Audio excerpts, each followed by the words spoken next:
낭만서점 147회 시작합니다. 안녕하세요. 문학평론수는 허입니다. 안녕하세요. 허이평론가와 함께하는 낭만서점의 커플 허나웅입니다. 네, 커플이라고 하셨는데 네. 왜 오늘은 그렇게 소개를 하셨죠? 갈수록 더 가까워지는 느낌이에요.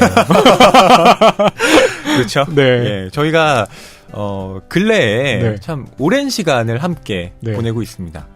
저는 될수록 가급적이면 네. 허이평론가님 옆에 딱 붙어가지고요. 허이평론가님이 흘리는 그런 부스러기들을 계속해서 주워 먹으면서 제 삶을 이어가려고요. 무슨 말씀이세요? 네. 예, 허나웅평론가님 독자적으로 네. 워낙 본인의 삶을 잘 꾸려가고 계시잖아요. 딱히 그렇진 않아요. 올해 제가 말씀드린 것처럼 네. 지난해보다 일이 줄었기 때문에 올해는 허이평론가님한테 붙어가지고요. 어떻게든 연명해야 합니다.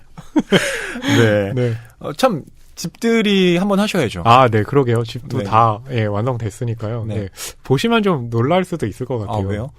이렇게 몇몇 분이 오셨다 가셨거든요. 오. 하는 얘기가 뭐냐면 이 마이애미나 LA 보면 예. 그 마약상들 있잖아요. 네. 그 마약으로 돈 번 사람들이 집 꾸민 거 있잖아요. 뭐 허세 가득하게 꾸민 집 네. 갔다고 그렇게들 놀려대서요.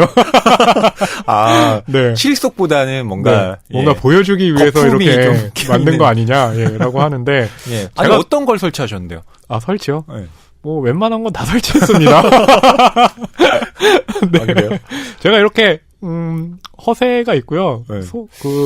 겉보기보단 많이 비어있는 사람입니다.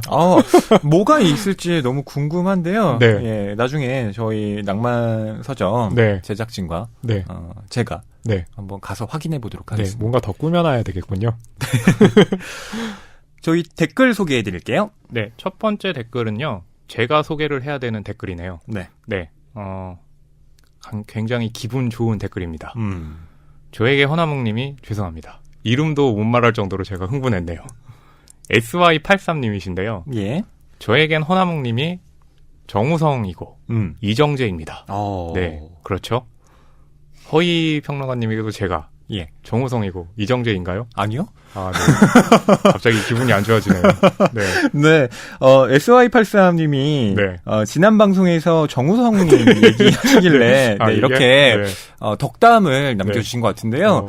정말로 네. SY83님 감사드립니다. 제가 뒤에 일부러 안 읽으려고 그랬거든요. 지난 방송에서 정우성님 얘기를 하시길래 네. 라고 하면 그 얘기를 했기 때문에 듣는 얘기 같잖아요. 그래서 안 하려고 그랬는데 네. 굳이 또 하시네요. 네. 아니 또 허나웅 평론가님은 이 정우성 씨나 이정재 씨와는 다른 네. 또 매력이 있으시잖아요. 네. 잔망스러움. 네. 네. 항상 뭐 그런 식으로 이렇게 우회해서 또 비난을 칭찬처럼 하는 경우가 많죠. 아닙니다. 네. 네, 또로롱또로님. 남웅평론가님 집들이 안 하시나요? 어떻게 꾸미셨는지 너무 궁금해요. 청취자 초대해주세요. 라고 네. 하셨습니다. 또 그 밑에 앨리스왕님이 바로 맞아요. 저도 가보고 싶어요. 어떤 집에 사시길래 그리 유머러스 하신지 네. 라고 하셨네요. 이 댓글을 접하고 제 그 뺨 한쪽에 땀이 또로롱 이렇게 떨어지는 그런 경험을 했는데요. 네. 일단은 예. 저희 그 낭만 서점에 계신 이제 진행하시는 분과 스태프분들을 네. 먼저 초대해서 청취자분들을 정말 초대를 해도 되는지 한번 확인을 받고 테스트를 그래야 될 것 같아요. 먼저 해보시겠다. 예. 네, 그래야 되지 않을까요? 정말로 그럼 청취자분들 뭐 허나웅 평론가의 만남 이런 걸 집에서 집에서요? 놀라운데요. 근데 그 집에 초대하는 건 어렵지 않은데요. 예. 지하철역에서 저희 집까지가 너무 멀어요. 한 걸어서 빠른 걸음으로 10분. 그 정도면 충분하지 않나요? 15분, 20분 하는데요. 역세권이잖아요. 그 정도면. 역세권이라기보단 네. 빌라촌입니다. 알겠습니다. 네. 마린님 남겨준 댓글인데요. 여름도 다가오는데 장르 문학, 그중에서도 지금까지 잘 소개되지 않았던 SF 작품을 소개해 주셨으면 합니다. 많은 SF 작가들 중에서 필립 K. 딕을 추천하는데요. 그의 작품들은 블레이드 러너나 마이너리티 리포트 등 많은 작품이 영화화돼서 소설과 함께 영화 소개도 해주시면 참 좋을 것 같습니다. 라고 남겨주셨네요. 네. 네. 안 그래도 저희 SF 작품도 네. 준비하고 있는데요. 네네. 마리님의 의견 참고해서 네네. 소설 리스트 만들어 보겠습니다. 그리고 AN192370님의 댓글인데요. 골든 맨부커상의 후보작입니다. 70년대부터 2017년 수상작. 저희가 이제 그 5개의 후보군이 추려진다라고 말씀을 드렸는데, 예. 발빠르게 또 확인하시고 네. 예, 공유를 해주셨어요. 이 번역이 된 건 문타이거, 또 잉글리시 페이션트, 울폴 정도라고 네, 하셨고요. 그것도 또 문타이거와 울폴은 절판이라 또 도서관에서나 만날 수 있겠다고 네, 또 써주셨고요. 그리고 이 읽은 작품이 없으셔서 투표는 포기하셨다고 네. 하십니다. 그래도 네. 투표 링크까지 공유해 주셨는데요. 저도 이렇게 여기 또 적어주시기까지 하셨는데요. 그 골든 멤버커상의 후보작 봤는데 읽은 책은 하나도 없고요. 아는 작품은 사실 잉글리시 페이션트인데 맞아요. 이것도 소설로 아는 게 아니라 영화로 예, 알고 있어가지고요. 잘 모르겠더라고요. 그리고 AN192370님이 네. 근데 노벨 문학상 작품을 미리 방송 녹음하던 이 낭만 서점의 예지력이 네. 이렇게 하나도 못 맞추는 것으로 나타나다니 네, 저 예. 세 분에게 실망했어요. 저희가 가지오의식으로 네. 남아있는 나날을 분명히 녹음해놨는데 네. 얼마 지나지 않아서 노벨 문학상 그러게요. 예, 수상작가로 맞아요. 가지오의식으로가 예, 선정됐다는 소식을 듣고 네. 깜짝 놀랐던 와. 예, 기억이 있죠. 네, 여기는 아마 낭만 서점은 니운으로 시작하니까 노벨, 니운과 잘 맞는데 이건 좀 무리수 멘부커상과는 좀 잘 안 맞네요. 네. 네. 어떻게든 좀 때려 맞춰보고 싶었습니다. 알겠습니다. 네, 앨리스 왕님의 댓글입니다. 멘부커상 특집편 잘 들었습니다. 갑자기 새 방송이 올라와서 기뻤어요. 이번에는 특히 허나몽 평론가님의 사심없는 투정과 불평, 유머 등등이 웃기고 재밌었어요. 속이 부글부글, 보라고 해서 봤어요. 됐죠? 등등. 예, 어찌 그리 유머의 맥을 잘 짚으시는지. 어떻게 그렇게 유머의 맥을 잘 짚으십니까? 그러게요. 그때 당시 이 얘기했을 때는 여기 분위기 별로 안 좋았는데. 네. 그 당시에는 아니 진행자면 이 정도는 해야지 그러니까요. 라는 분위기가 약간 형성돼 그러니까요. 있었는데 얘기하고 나서 네. 속으로 잘못 얘기했나? 이러고 또로롱 또 네. 제가 땀 한 방울 흘렸었는데. 한밤의 아이들이 훌륭하다는 이야기 예전부터 많이 들었는데 또 내용을 자세히 듣기는 처음이셨다고 하셨고요. 파이 이야기도 오랜만에 되짚어 볼 수 있어서 좋았습니다 라고 남겨주셨습니다. 네. 그럼 저희 책 선물 드릴 분 말씀드릴게요. 제가 오늘은 일방적으로 결정하겠습니다. 네. 저에겐 허나웅님이 정우성이고 이정재입니다. 안 드릴 수가 없네요. 진짜 책 사실 드리겠습니다. 방송이네요. 네. SY83님 우와. 축하드립니다. 네, 축하드립니다. 그런데 SY83님이 네. 꼭 허나웅 평론가님의 칭찬 댓글을 남기셨기 때문에 드린 네. 건 아니고요. 그렇죠. 다른 분들께서는 또 네. 예, 이미 책 선물을 맞아요. 또 받으신 분들이 많기 때문에 네. 이번에 이번에 특별히 SY83님께 네. 드리도록 하겠습니다. 와, 축하드립니다. 그리고 이제 댓글 소개 마치기 전에요. 저희가 바르다가 사랑한 얼굴들이라는 영화, 네. 청취자분들 초대해드린다고 말씀드렸죠. 어떤 분이 초대됐는지는 어떻게 확인할 수 있죠? 네, 팟빵 교보문고 낭만서점 공지란에 들어가 보시면 네. 예, 바르다가 사랑한 얼굴들 네. 예매권 당첨되신 분들 네. 예, 저희가 써놓았습니다. 와, 네, 확인해 주시면 되겠습니다. 당첨되신 분들 축하드립니다.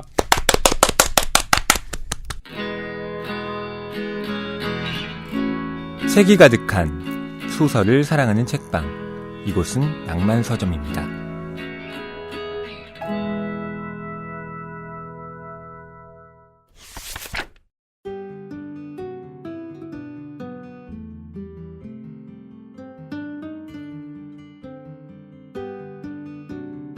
이번 주 출판계 브리핑입니다.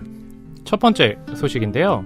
제목은 무례한 사람, 상반기 베스트셀러 1위, 한국경제의 보도입니다. 올 상반기 가장 많이 팔린 책은 무례한 사람에게 웃으며 대처하는 법으로 조사됐습니다. 교보문고가 올 상반기 판매량을 집계해 4일 발표한 자료에 따르면 베스트셀러 1위는 정문정 작가의 에세이 무례한 사람에게 웃으며 대처하는 법이 차지를 했고요. 2위는 조남주 작가의 82년생 김지영, 3위는 하태한의 모든 순간이 너였다로 집계됐습니다. 1위에 오른 무례한 사람에게 웃으며 대처하는 법은 갑들의 무례함에 지친 을들에게 정당하지 않은 대우를 받았을 때 당당하게 대응하는 법에 대해 조언하는 책이고요. 교보문고 측은 여기저기서 터지는 갑질 행각이나 성폭력 문제 등으로 여론이 들끓고 더 이상은 참지 않고 내 권리를 찾겠다는 이들이 많아지면서 관련 책 판매량이 급증하고 있다면서 눈치 보지 않고 내 생각을 솔직하게 말하는 사람이 늘어나면서 화술 분야 판매량도 전년 대비 거의 3배에 가까운데요. 2.9배 늘었다고 설명했습니다. 네. 네. 무례한 사람에게 웃으며 대처하는 법. 아, 뭘지 궁금하네요. 그러게요. 네, 아무튼 지금 사회가 워낙에 뭔가를 가진 사람, 또 지배계층에 있는 사람, 사회주도층들의 어떤 그런 좀 갑질 행각들이 우리가 상상을 초월할 정도로 벌어지고 있을 뿐만 아니라 그것이 또 이런 지금 을들에게 있어서는 그것이 굉장히 힘들게 다가오잖아요. 예. 그게 임계점을 넘어선 거죠. 예, 그러다 보니까 또 이런 사회 반영적인 책도 등장하게 된 어떤 배경이 아닐까 합니다. 네. 두 번째 소식입니다. 세계일보의 보도인데요. 출판업계도 방탄 열풍, 관련 도서 불티라는 제목의 기사입니다. 평소 책을 많이 읽기로 소문난 그룹 방탄소년단의 인기에 힘입어 그들이 언급한 책들이 불티나게 팔리고 있다는데요. 지난 4일 출판계에 따르면 방탄소년단이 새 앨범의 모티프를 가져온 책으로 알려진 닥터 도티의 삶을 바꾸는 마술 가게가 출간 2년 만에 온라인 서점에서 주간 판매 1위에 올랐는데요. 그 이유는 한국 가수로서는 최초로 빌보드 200 차트에서 1위를 차지한 이 방탄소년단의 정규 3집 Love Yourself 전티어가 이 책에서 모티브를 가져온 것으로 알려졌기 때문입니다. 책은 방탄소년단의 앨범 발매 이후 3만 부 이상 판매가 급증했다고 하는데요. 앞서 방탄소년단은 2016년 정규 2집 윙스에서도 헤르만 헤세의 소설 데미안 콘셉트를, 지난해 You Never Walk Alone 앨범의 봄날 뮤직비디오에도 이 SF 판타지 작가인 어슐러 르긴의 단편 오멜라스를 떠나며 콘셉트를 차용한 바 있습니다. 이에 팬들은 해당 책들을 찾아 읽은 뒤 이 노래 가사와 트레일러 영상, 뮤직비디오에 쓰인 상징을 연결하고 분석해 SNS에서 적극 공유하고 또 SNS상에서는 방탄 권장도서라는 책 목록이 회자된다고 합니다. 와, 대단하네요. 그 언급한 책이 그 앨범 발매 이후에 3만 부 이상 급증을 했다고 하면 네, 사실 저희가 이렇게 방송을 해서 네. 이렇게 언급하거나 이런 그 도서들이 네. 뭐 3만 부 이상 이렇게 급증하고 했으면 좋겠는데 네, 방탄소년단이기 때문에 또 가능한 어떤 숫자이겠네요. 그렇죠. 네. 근데 저는 네. 저희가 소개한 책을 이 방송을 들으시고 네네. 뭐 3만 부가 아니라 네네. 뭐 한 10부 정도만 좀 네. 팔려도 그래도 네. 우리가 전파 낭비를 하지 않았구나. 네. 그리고 그런 좀 위안은 들어요. 그렇죠. 저도 이게 낭만서점 한 이후에요. 제 개인 홈페이지를 가지고 있잖아요. 그 네. 개인 홈페이지에 낭만서점 듣고 오시는 분들이 또 계세요. 오. 네, 저에게는 굉장히 좀 생산적인 어떤 방송이 된 거죠. 네. 네. 허낭평론가님이 네. 나중에 네. 어디 영화 자리에 가셔서 네. 제가 요즘 이런 소설을 읽고 아, 있습니다. 그렇죠. 그래서 갑자기 이렇게 책이 확 아, 팔리는 네.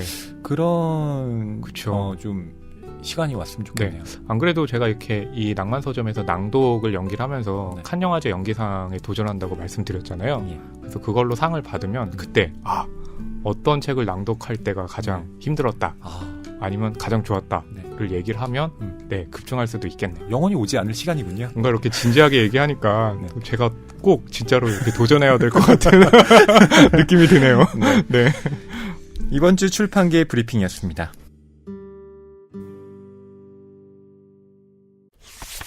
오늘은 무라카미 하루키 작가의 헛간을 태우다 네. 준비했는데요. 이 작품은 영화 버닝의 원작으로 네. 또 요즘 많이 회자되고 있습니다. 뭐 헛간을 태우다가 속한 이 반딧불이 이 단편집 같은 경우는 꽤 오래전에 나왔는데요. 네. 이번에 이창동 감독이 버닝을 발표하면서요. 이 헛간을 태우다도 다시 한번 이렇게 좀 화제의 중심에 서게 됐죠. 네. 이 버닝이라는 작품 칸 영화제의 본선에 네. 진출했잖아요. 경쟁 부분에 그렇죠. 올라갔죠. 그래서 수상을 과연 할 것인가에 네. 대한 이 매스컴의 어떤 보도가 정말 네. 많았잖아요. 왜냐하면 그 칸 영화제 가게 되면요. 데일리들이 몇 종이 있어요. 네. 그 데일리들은 뭐냐면 경쟁 부분 영화가 공개가 되면 그 바로 다음 날 기자들, 평론가들이 이 별점, 4개 만점의 별점을 내리거든요. 그러면서 점수를 줘요. 네. 그 중에서 특히 그 공신력 있는 매체가 데일리 스크린 인터내셔널이에요. 네, 스크린 인터내셔널에서 역대 최고 점수 4점 만점에 3.8점을 줬거든요. 네. 그래서 이제 국내 언론들에서는 굉장히 흥분했죠. 이번에는 이창동 감독이 드디어 최고상을 받는다. 왜냐하면 미량 때도 그렇고 시 때도 그렇고 칸 영화제 경쟁 부분에 가면 상 하나씩 꼭 받아왔잖아요. 네. 이번엔 최고상이다.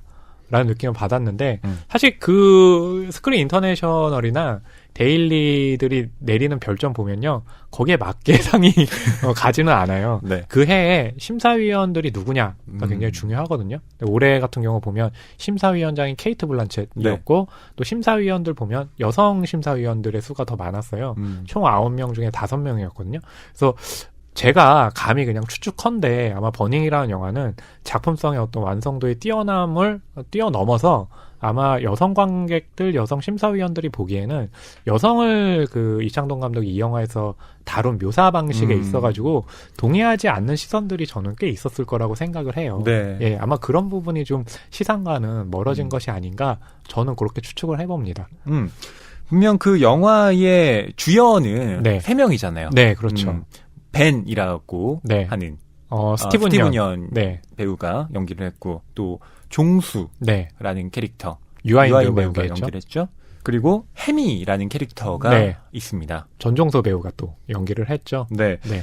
그 삼각형의 구도가 네. 이루어지는데 근데 영화를 보다 보면 네. 해미보다는 네. 이 벤과 종수 쪽에 아무래도 확실히 그 초점이 그렇죠. 가 있더라고요. 그러니까 헛간을 태우다 같은 경우는 아무래도 단편이다 보니까 삼각관 그 삼각축이 그래도 끝까지 어느 정도까지 유지되는 면이 있는데 영화 같은 경우는 사실은 시간도 굉장히 늘렸잖아요. 거기다가 이 단편에 없는 부분이 결말 부분에 있기 때문에 아무래도 햄이라는 캐릭터가 이 단편 원작에 비해서는 그 비중이 작아질 수밖에 없었던 거죠.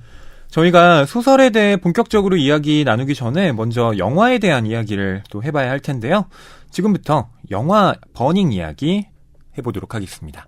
이 버닝을 보신 분들도 계시지만 네. 또 안 보신 분들도 있으실 테니까요. 있으실 텐데요가 아니라요. 더 많습니다. 생각보다 예. 예, 관객이 많이 들지 않고 있어요. 네, 그러다 보니까 많이 안 보신 분들 많을 텐데요. 그래서 줄거리를 살짝 소개해드리면 극 중에 이제 종수 같은 경우는 문예창 작가를 나왔지만 네. 사실 지금 글 쓰는 일보다는 뭔가 이렇게 유통 아르바이트를 하면서 생계를 어떻게든 이어가고 있는데 그러다가 어릴 때 같은 동네에 살았던 햄이라는 인물을 만나게 된 거죠. 네. 햄이 역시 이제 나레이터 모델을 하고 있는데 그러면서 서로 알게 되고 좀 친한 사이가 되는데요. 햄이가 돈을 모아서 아프리카 여행을 가게 돼요. 근데 그 아프리카 여행을 갔다 오면서 공항에 이제 마중 나오려고 종수가 갔는데 햄이가 벤이라는 돈 많은 남자와 같이 온 거죠. 네. 그러면서 이 종수 입장에서는 혜미가 사실 종수와 친했던 것 같은데 벤과 더 잘 지내다 보니까 계속해서 뭔가 이렇게 좀 안 좋은 감정들이 생기는 거죠. 그렇죠. 예. 원래 해미가 아프리카로 떠나기 전에 네. 우리 집에 좀 와서 고양이 좀 돌봐달라고 네. 그렇게 부탁도 하고 가고요. 맞아요. 종수는 실제로 고양이 밥 챙겨주러 네. 주기적으로 해미 맞아요. 집에 가서 그렇게 자기의 어떤 네. 노동을 네. 제공하는데 그렇죠. 예. 해미가 난데없이 돈 많은. 예. 네. 자기와는 상반된 맞아요. 예, 그런 남자를 옆에 그쵸. 지금 데리고 나타난 거니까 네. 종수로서는 이게 뭐지? 맞아요. 사실은 날 사랑했던 게 아닌가? 맞아요. 나랑 좋아했던 거 아니야? 네. 예, 이런 마음이 지금 혼란을 느끼게 그쵸. 되는 거죠. 그러다가 이제 이 해미와 벤이 종수의 파주집으로 놀러 오게 되죠. 그때 대마초죠. 그걸 나눠피게 되면서 네. 벤이 종수에게 그런 얘기를 하죠. 자기는 헛간을 태우는 일을 하고 있다. 이번에도 이제 좀 좋은 헛간을 발견했다. 종수가 물어보는 거죠. 그 헛간은 어딨냐? 이랬더니 이제 이 가까운 데 있다. 라고 얘기를 해서 종수는 처음에는 정말 고지곧대로 이 주변의 헛간, 비닐하우스죠. 네. 비닐하우스를 언제 태울까? 그거 어디 있을까? 강박적으로 좀 찾아다니게 되는 거죠. 예. 그러면서 이야기가 이제는 극단적인 쪽으로 흘러가게 되죠. 네. 그러니까 이 버닝이라는 제목이 네. 벤이 헛간을 태우니까 네. 그 태운다는 의미에서 네. 버닝일 수도 있고요. 그렇죠. 예. 그리고 아니면 또 다른 측면에서의 맞아요. 버닝일 수도 있다. 네. 예. 그러니까 이 버닝이라는 제목은 1차적으로는 벤이 헛간을 태우는 그 태운다의 버닝이겠네요. 그렇죠. 네. 사실 저희가 지금 계속해서 헛간이라고 얘기를 하지만 영화에서는 이제 비닐하우스라고 표현이 되거든요. 근데 크게 뭐 그게 차이가 있는 건 아니죠. 네. 네. 허나운 평론가님은 이 버닝에 별점 몇 개 주셨습니까? 저는 되게 당황하셨는데. 아니요, 당황한 건 아니고요. 예, 별 5개 만점에 저는 3개 줬습니다. 그리고 3개. 영화를 보고 나서 저는 사실은 이걸 어떻게 읽어야 되지? 라고 좀 당황했거든요. 당황한 이유가 뭐냐면 예. 물론 이 버닝이라는 영화에는 해석의 여지도 많고 그런 극중에 실제로 나오잖아요. 메타포라고 극중 인물이 얘기를 하잖아요. 그런 메타포들이 있긴 한데 저는 그 메타포들이 과연 굉장히 다양하게 읽는 시선들이 있는데 그쵸. 그것이 과연 새로운 어떤 해석인가? 뭐냐면 이창동 감독의 전작들 보면 시라든지 밀양이라든지 보면 저는 사실 접하지 못했던 사람들의 이야기를 또 굉장히 제가 봤을 때 새로운 시각으로 제시를 했는데 네. 이번 같은 경우는 한국의 젊은이들을 바라보는데 젊은이들 그 벤과 그리고 종수 같은 경우는 극과 극을 좀 대표하고 있잖아요. 그러니까 종수 같은 경우는 일종의 흑수저, 네. 벤 같은 경우는 정말 돈 많은 어떤 재벌 3세 같은 그런 이미지가 있는데 네. 그런 극과 극의 전개를 두고 이어가는 방식이 과연 그것이 뭔가 많은 이들이 알고 있는 어떤 사실인데 그게 이창동 감독이 굳이 이렇게 다룰 필요가 있었을까 네. 하는 그런 좀 생각이 들었는데 허위평론가님은 또 다른 의견을 갖고 계시죠? 저는 뭐 다르다기보다는 네. 버닝이 뭐 이창동 감독의 뭐 이전 작품들에 비해서 네. 뭐 완성도 자체가 그걸 넘어선다라고는 할 수 없을지 몰라도 충분한 수작이었다라는 생각은 들어요. 네네. 그 상징이라고 말씀하셨는데 그 상징이 다대 일의 관계잖아요. 그러니까 원관념이 아주 많고, 네, 그렇죠. 예, 그다음에 그걸 표현하는 보조관념이 하나인. 네. 그래서 해석하는 사람마다 여러 가지 의견을 표명할 수 있는 게 바로 상징이라는 그렇죠. 기법인데 저는 그 상징을 통해서 이창동 감독이 지금 이 시대 젊은이들이 어떤 분노를 하고 있는지, 네네. 예, 그리고 어떤 그 부채감과 또 죄의식에 시달리고 있는지를 잘 보여줬다고 생각해요. 네. 예. 예, 잘 특히나 그 보여줬죠. 버닝이라고 할 때에 네. 단어가 네. 불타는, 네. 갈망하는 이란 뜻이잖아요. 예. 그리고 화급한 사안, 문제라는 뜻도 동시에 갖고 있습니다. 그쵸. 예. 그러니까 이 버닝이라는 제목 자체가 뭔가 지금 이 시대의 문제에 대해서 네. 아예 그냥 다 불질러 버리거나 네네. 예. 혹은 우리가 이것을 강렬하게 원하고 있는데 실제로 그것이 이루어지지 않는 현실에 대한 네. 예. 어떤 화를 그렇죠. 뭐 이렇게 분노. 표현했다고 네. 볼 수도 있고요. 그거 자체가 지금 네. 이 시대의 시급한 네. 사안, 네. 문제라는 거죠. 맞아요. 저는 요즘 빈부격차, 네. 계급적 문제에 대해서 상당히 많이 고민을 하고 있거든요. 예, 제가 뭐 마르크스주의 해석에 네. 모든 것을 대입하는 그런 비평을 하는 건 아니지만 제가 요즘 읽고 있는 책 중에 하나가 자본론이에요. 아, 네, 그렇군요. 예, 네. 예. 마르크스의 자본론. 예.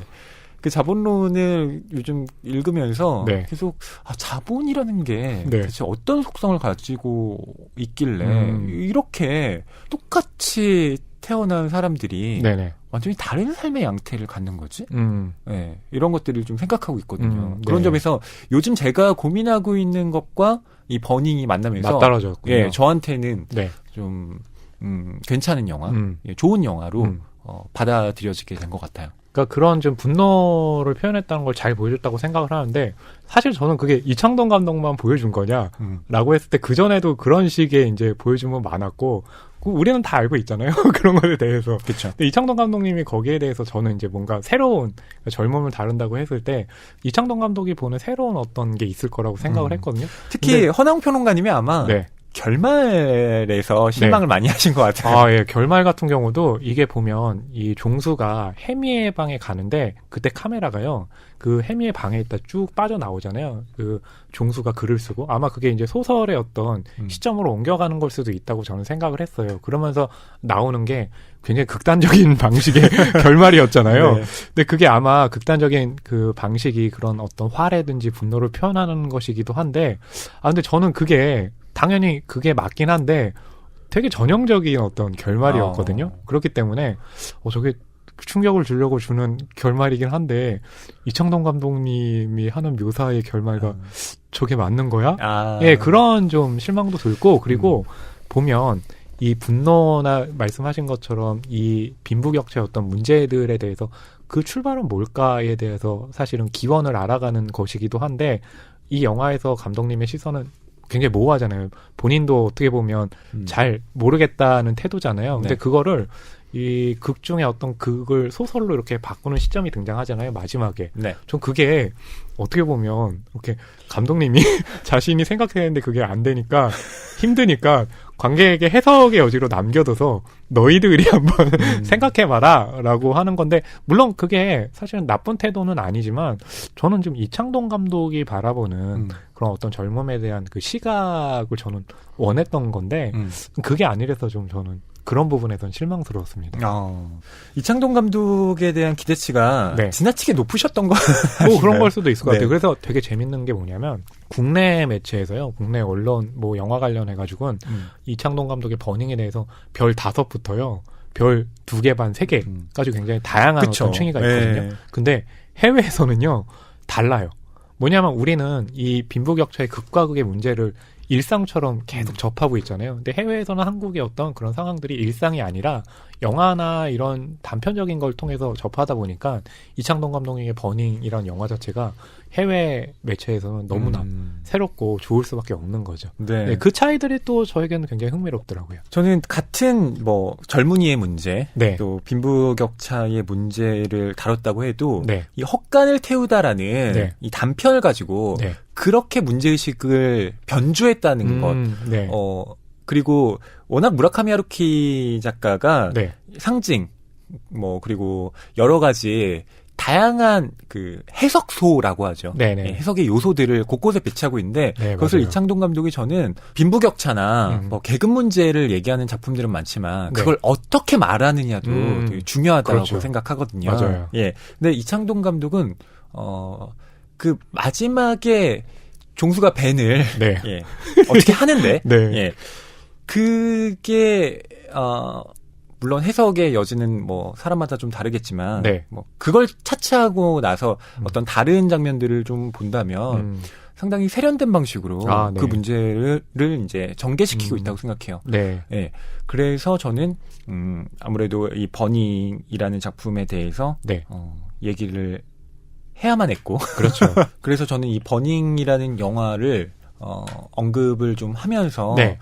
그 저본이 됐던 이 텍스트를 또 함께 이야기해 볼 필요가 있다라는 네. 생각이 들어서요. 이번에 낭만사전 147회를 이렇게 만들어 보게 됐습니다. 와, 그래도 항상 이렇게 저희가 한 작품을 다룰 때 의견이 일치하는 작품들이 많았잖아요. 네. 근데 오늘 이렇게 물론 영화에 대해서 이제 얘기를 하면서 의견이 불일치가 있긴 하지만 이렇게 좀 부딪히는 건 또 재밌네요.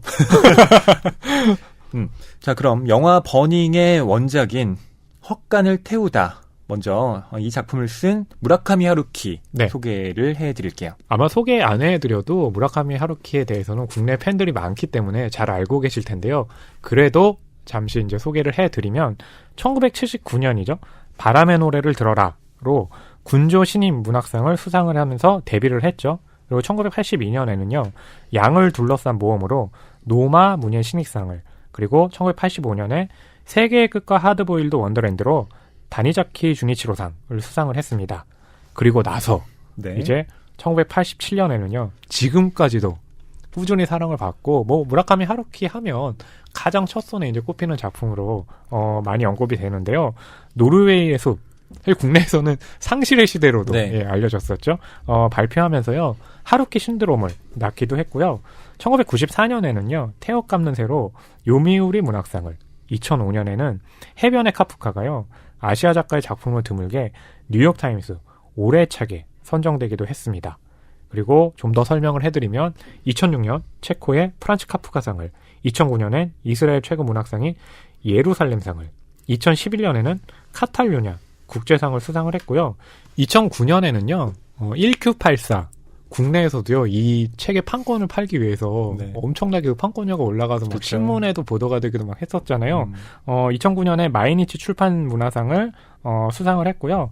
또 무라카미 라디오 시리즈를 비롯해서 무라카미 하루키 잡문집, 먼 북소리 등 개성적인 문체가 살아있는 에세이 역시 소설 못지않게 잘 팔리고 있고요. 사실 국내에서는요, 무라카미 하루키라는 이름만 딱 들어가 있으면 네. 사실 판매량이 굉장히 올라가기도 하죠. 뭐 무라카미 하루키가 직접 쓴 글뿐만 아니라 네. 뭐 무라카미 하루키 네. 그는 누구인가 네. 그와 관련된 맞아요, 어떤 맞아요. 주변적인 이야기들을 다룬 네. 책들도 상당히 많이 네. 또 팔리더라고요. 저는 대학교 때요, 그러니까 노르웨이에서 상실의 시대라고 이제 출판이 된 책을 그때 왜 읽었냐면, 저 대학생 때인데요, 하루키 얘기를 너무 주변에서 많이 하는 거예요. 네. 안 읽으면 뭔가 이렇게 소외되는 것 같아서. 그때가 몇 년도? 저 대학생 때니까요. 네. 97년이었나 막 그랬을 거예요. 다들 그 초록색 예. 표지 있잖아요. 굉장히 많이 들고 다녀가지고 아, 나도 들고 다녀야 좀 대학생처럼 보이나? 라고 해서 읽었는데요. 예. 읽었을 때 되게 희한한 느낌을 받았던 게 그 전까지는 이제 한국 소설을 읽는데 한국 소설은 뭔가 이렇게 되게 거대하다고 할까요? 그러니까 네. 뭐 사회와 인물이 항상 이렇게 맞아 떨어가는데 이 상실의 시대는 그렇지가 않은 거예요. 그리고 더 놀라웠던 건 그 브랜드 상표명 있잖아요. 예. 그런 게 막 나오잖아요.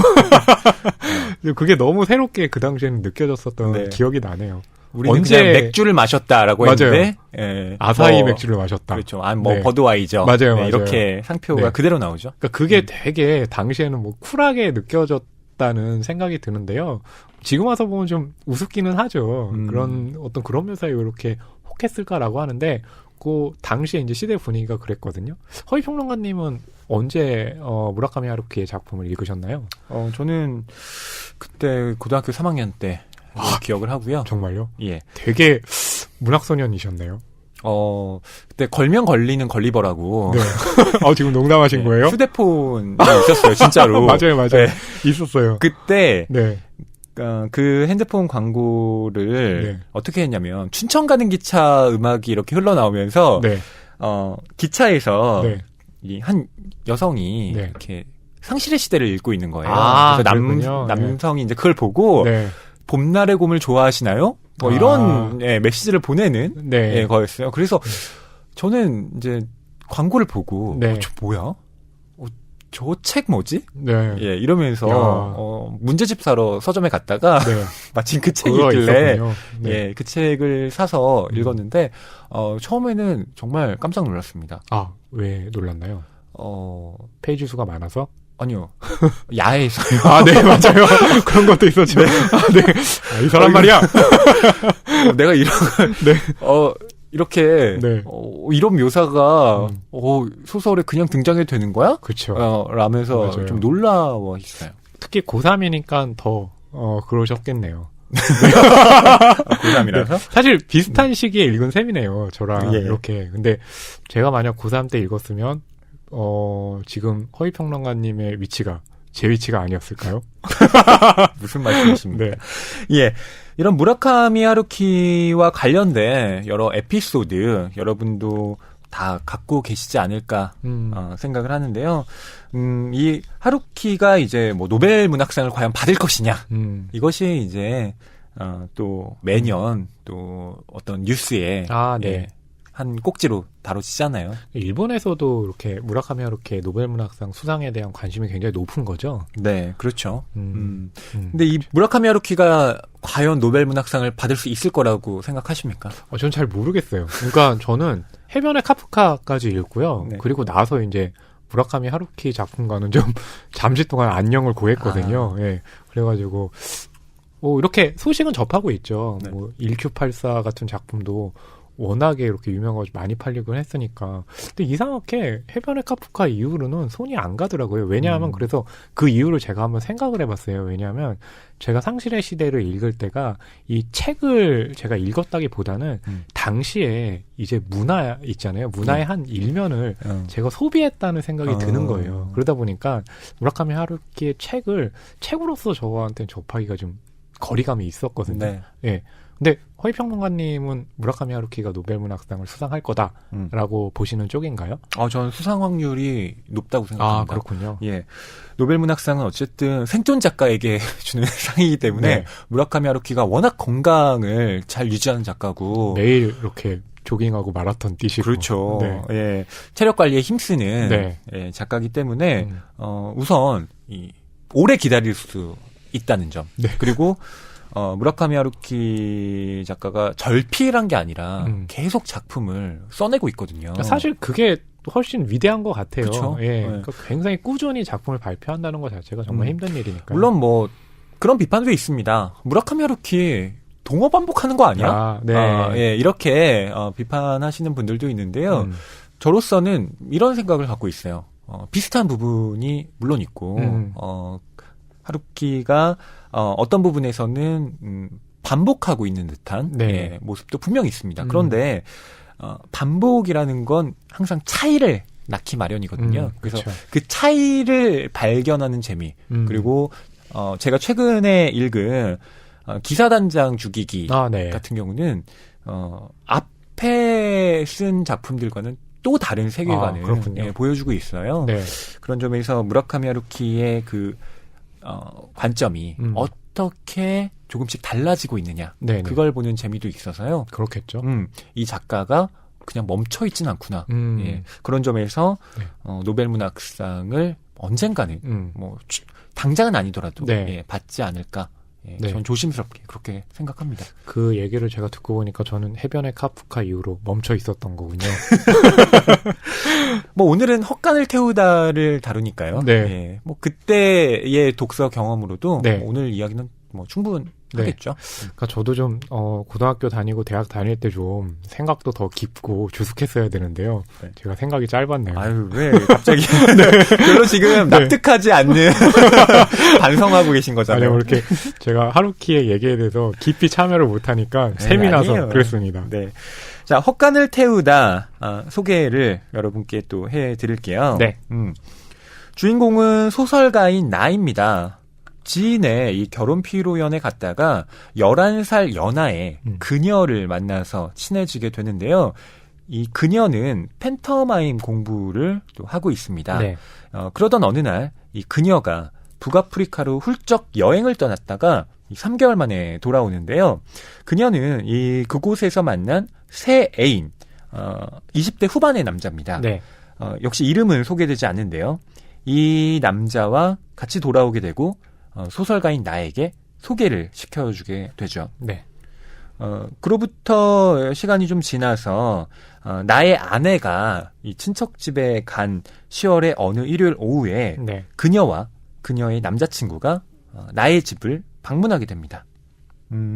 그녀가 잠든 사이에 이 남자가 나에게 기묘한 이야기 하나를 들려주는데요. 그쵸. 그건 자신이 가끔씩 헛간을 태운다라는 거였습니다.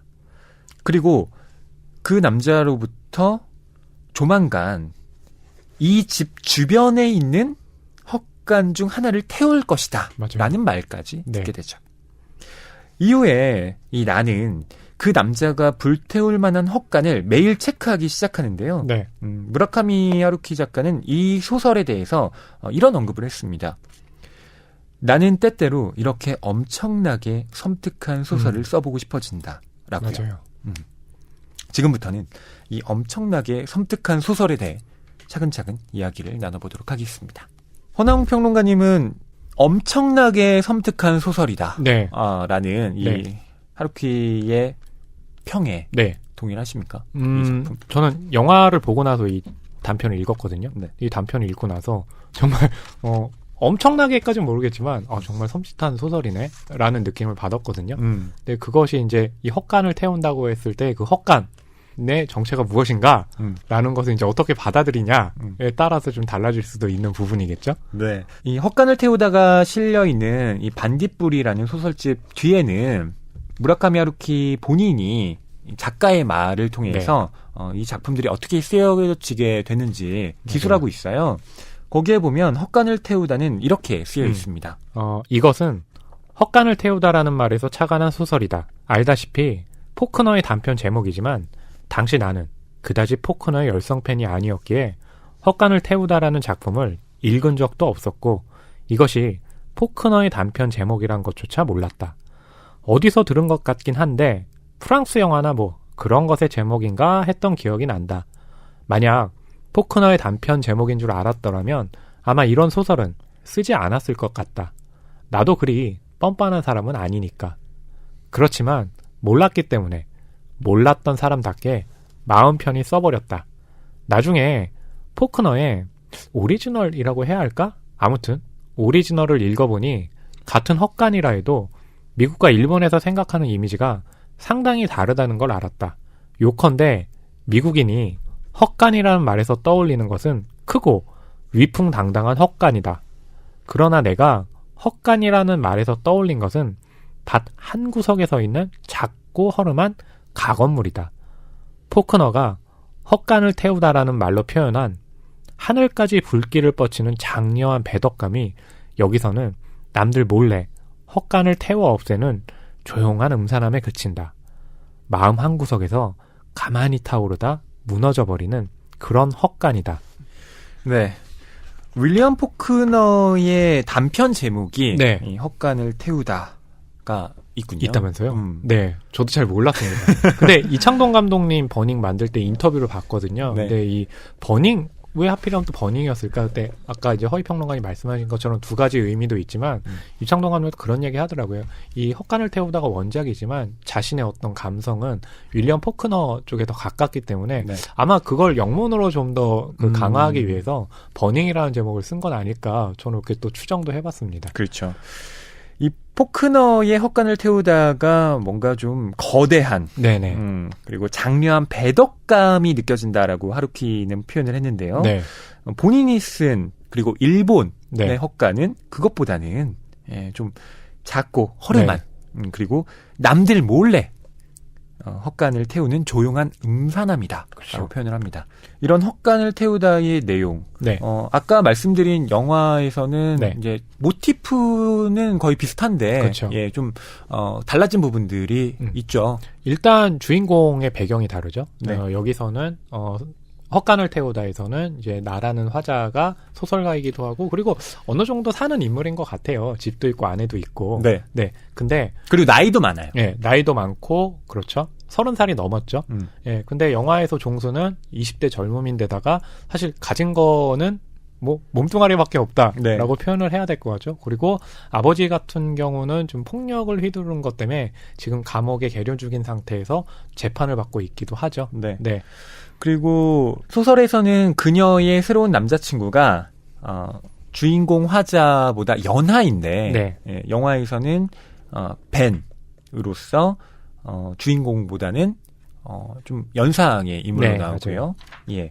소설 같은 경우는 이제 뒷부분에 중간에 보면 헛간을 태운다는 얘기를 들은 이제 나라는 인물이 계속 헛간을 태우다가 사실은 주변에 탄 게 없어가지고 시간이 지나가잖아요. 그러다가 우연히 이제 다시 헛간을 태운다 그 남자를 만나게 되고 그러면서 또 그녀는 사라지게 되는 그 과정에서 끝을 맺게 되거든요. 예. 근데 영화는 거기서 더 나가죠. 맞아요. 예, 그래서 더 나가서 종수가 벤에게 극단적인 어떤 선택을 하는 장면까지 나아갑니다. 네. 네.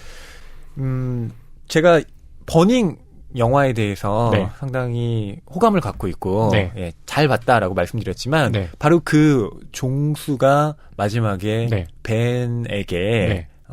하는 그 행위 네. 거기에 대해서는 전 사실 네. 좀 아쉬운 부분이 없지 않았습니다. 네. 예. 그렇군요. 어떤 점에서 좀 그러셨던가요? 이 조용한 음산함이라는 네. 이 하루키의 이 작품에 대한 평, 네. 이걸 이창동 감독이 네. 좀 더 잘 살려줬으면 어땠을까? 네. 예, 저는 그 조용한 음산함을 네. 좀 종수가 더 네. 갖고 있기를 바랐던 것 같아요. 그렇죠. 네. 그래서 저는 그거를 어떤 식으로 좀 봤냐면 이 조용한 음산함이라고 표현하니까 그게 꽤 또 일본적인 것 같기도 하다는 느낌을 받았어요. 근데 그런 부분이 만약에 한국 지형, 특히 이 분노에 차 있는 젊은이에게 넘어온다면 조용한 음산함이라는 것 자체가 깨져버릴 것 같거든요. 그 막을 사실은 가리고 있던 조용한 음산함의 그 막을 깨고 나왔을 때 펼쳐질 상황이라는 건 결국 극단의 상황밖에 없겠다라고 또 생각해 볼 수 있겠다. 예, 라고 저는 보고 있습니다. 네. 자, 이 헛간을 태우다 나와 그녀가 대화하는 장면부터 여러분께 읽어드리려고 하는데요. 네. 53쪽부터 54쪽에 있는 내용입니다. 귤 껍질 까기에 대해 이야기를 해요. 예, 그녀가 판터마임으로 이제 귤 껍질을 까는데요. 인식의 전환 같은 이야기를 합니다. 네.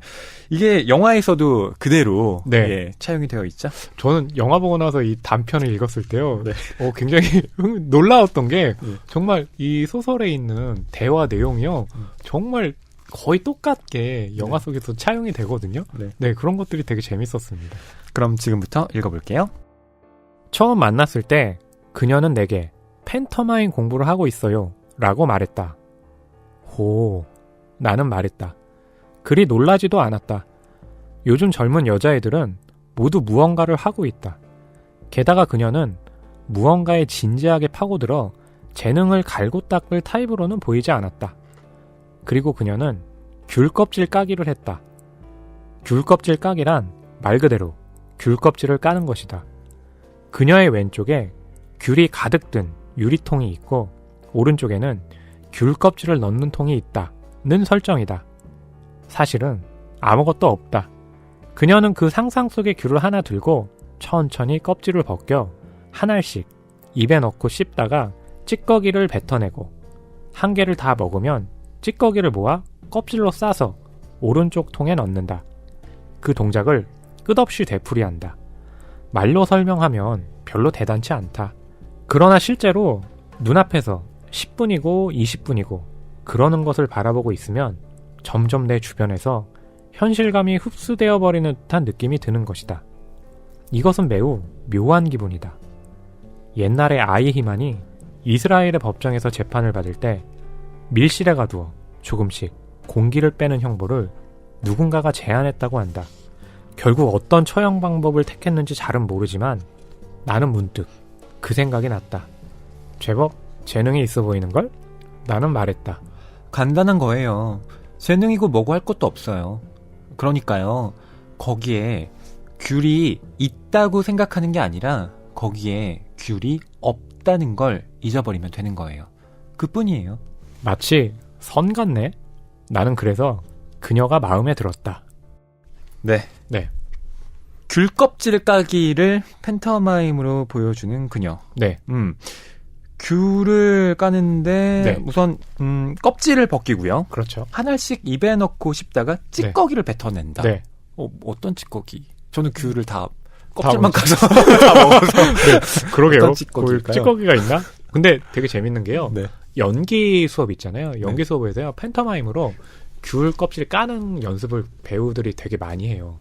그러면서 그 귤 껍질을 까서 그 귤이 내 손 안에 있다 라는 것을 계속 감각하게 만드는 훈련을 한다고 하거든요. 네. 근데 여기서는 귤이 있다고 생각하는 게 아니라 귤이 없다는 걸 잊어버리면 되는 거라고 그뿐이라고 얘기를 하잖아요. 처음에는 이게 무슨 서문답이야. 저는 처음에 그렇게 생각했거든요. 네. 근데 이게 나중에 어떤 행위에 대해서 뭔가 이렇게 좀 인식의 전환이라고 할까요? 네. 그러니까 가령 헛간을 태운다고 했을 때 이 젊은 그녀의 새 애인이었죠. 그러니까 나에게 얘기를 할 때 아주 가까운 데 헛간을 태운다고 했는데 처음엔 그게 정말 저는 물리적으로 존재하는 헛간이라고 생각을 했는데 이 문장을 생각을 해보니까 네. 아, 이 헛간이 그런 거였구나라고 하면서 좀 섬뜩해졌어요. 네. 좀 구체적으로 설명해 주실래요? 그러니까 저는 그 헛간을 태운다 해서 그 헛간이라는 게 네. 이거 동의하실지 모르겠지만 네. 저는 그 애인이 그녀를 사실은 헛간으로 이렇게 생각을 하면서 죽인 것이 아닌가 불에 태워서 네, 일종의 라고 연쇄살인을 네, 그래서 벤이 저지르고 있었다라는 거군요. 이 책을 읽고 이 단편을 읽고 저는 되게 무시무시한 어떤 그런 좀 살인 소설을 읽었고 그래서 그 새 애인이요 일종의 저는 사이코패스라고 생각을 했어요. 그렇구나. 네. 저는 맞게 봤나요? 저도 좀 궁금하네요. 너무 제가 네. 이런 쪽의 소설을 많이 읽다 보니까 네. 그렇게 간 것이 아닌가라고 네. 생각을 하거든요. 물론 그렇게 네. 해석할 수 있는 어떤 단서들을 네. 그 영화에서는 이제 벤이라는 캐릭터가 슬쩍슬쩍 내뱉기도 해요. 그렇죠. 예. 맞아요. 그리고 뭐 그녀의 소지품이 네. 또 이 벤의 집에서 발견된다던가 예, 하는 장면들이 있는데 근데 저는 그렇게 생각하진 않았습니다. 네. 이따가 말씀드릴 네. 이 동시 존재 아, 라는 네. 것 때문에 그런 쪽으로 그러한데요. 있겠군요. 네. 네. 그리고 물론 그런 어떤 죽음에 대한 네. 좀 연상을 할 수 있는 건 이 소설에서도 좀 그런 분위기를 좀 자아내는 곳이 있어요. 어떤 거냐면 네. 지금 귤껍질 까기를 하고 있는 그녀를 바라보면서 네. 내가 떠올리는 생각이 뭔지를 보시면 돼요. 그게 뭘까요? 뭔가요? 이스라엘 법정에서 아이히만. 예, 아이만이 이제 재판을 받을 때 네. 그를 사형시키는 방법에 대해 말하고 있잖아요. 네. 그렇죠. 그러니까 누군가를 죽인다. 네. 누군가를 어떻게 고통스럽게 세상을 떠나게 할 것인가를 내가 떠올린단 말이죠. 이 연상 작용이 네. 어떻게 보면 그 허낭 평론가님이 네. 이거 그 연쇄살인 아니야? 뭐 이렇게 네. 한 것과 네. 예, 뭐 결부되는 지점이 있긴 하겠죠. 하지만 네. 꼭 그렇게 해석되기는 또 네. 예, 어려운 지점이 저는 네, 영화에서 저는 있는 그 것 같아요. 부분에서 힌트를 얻으면서 그래서 또 어느 부분이 나갔냐면 이따 낭독할 때 사실 그 부분에 대해서 또 한번 말씀드리도록 하겠습니다. 네. 귤이 있다고 생각하는 게 아니라 거기에 귤이 없다는 걸 잊어버린다. 네. 저는 이게 네. 이거 말장난 아니야? 이렇게 저도 처음에 생각할 그렇게 수도 생각했어요. 있는데 좀 중요한 네. 의미를 우리가 끄집어낼 수도 있다고 생각해요. 네. 그럼 저부터 한번 해볼까요? 저는 이제 그 애인이 계속해서 헛간을 태운다고 얘기를 했잖아요. 그래서 나라는 인물은 정말로 헛간을 찾아다니는데 불에 탄 헛간은 없잖아요. 네. 근데 저는 이제 여기서 그 얘기 하잖아요.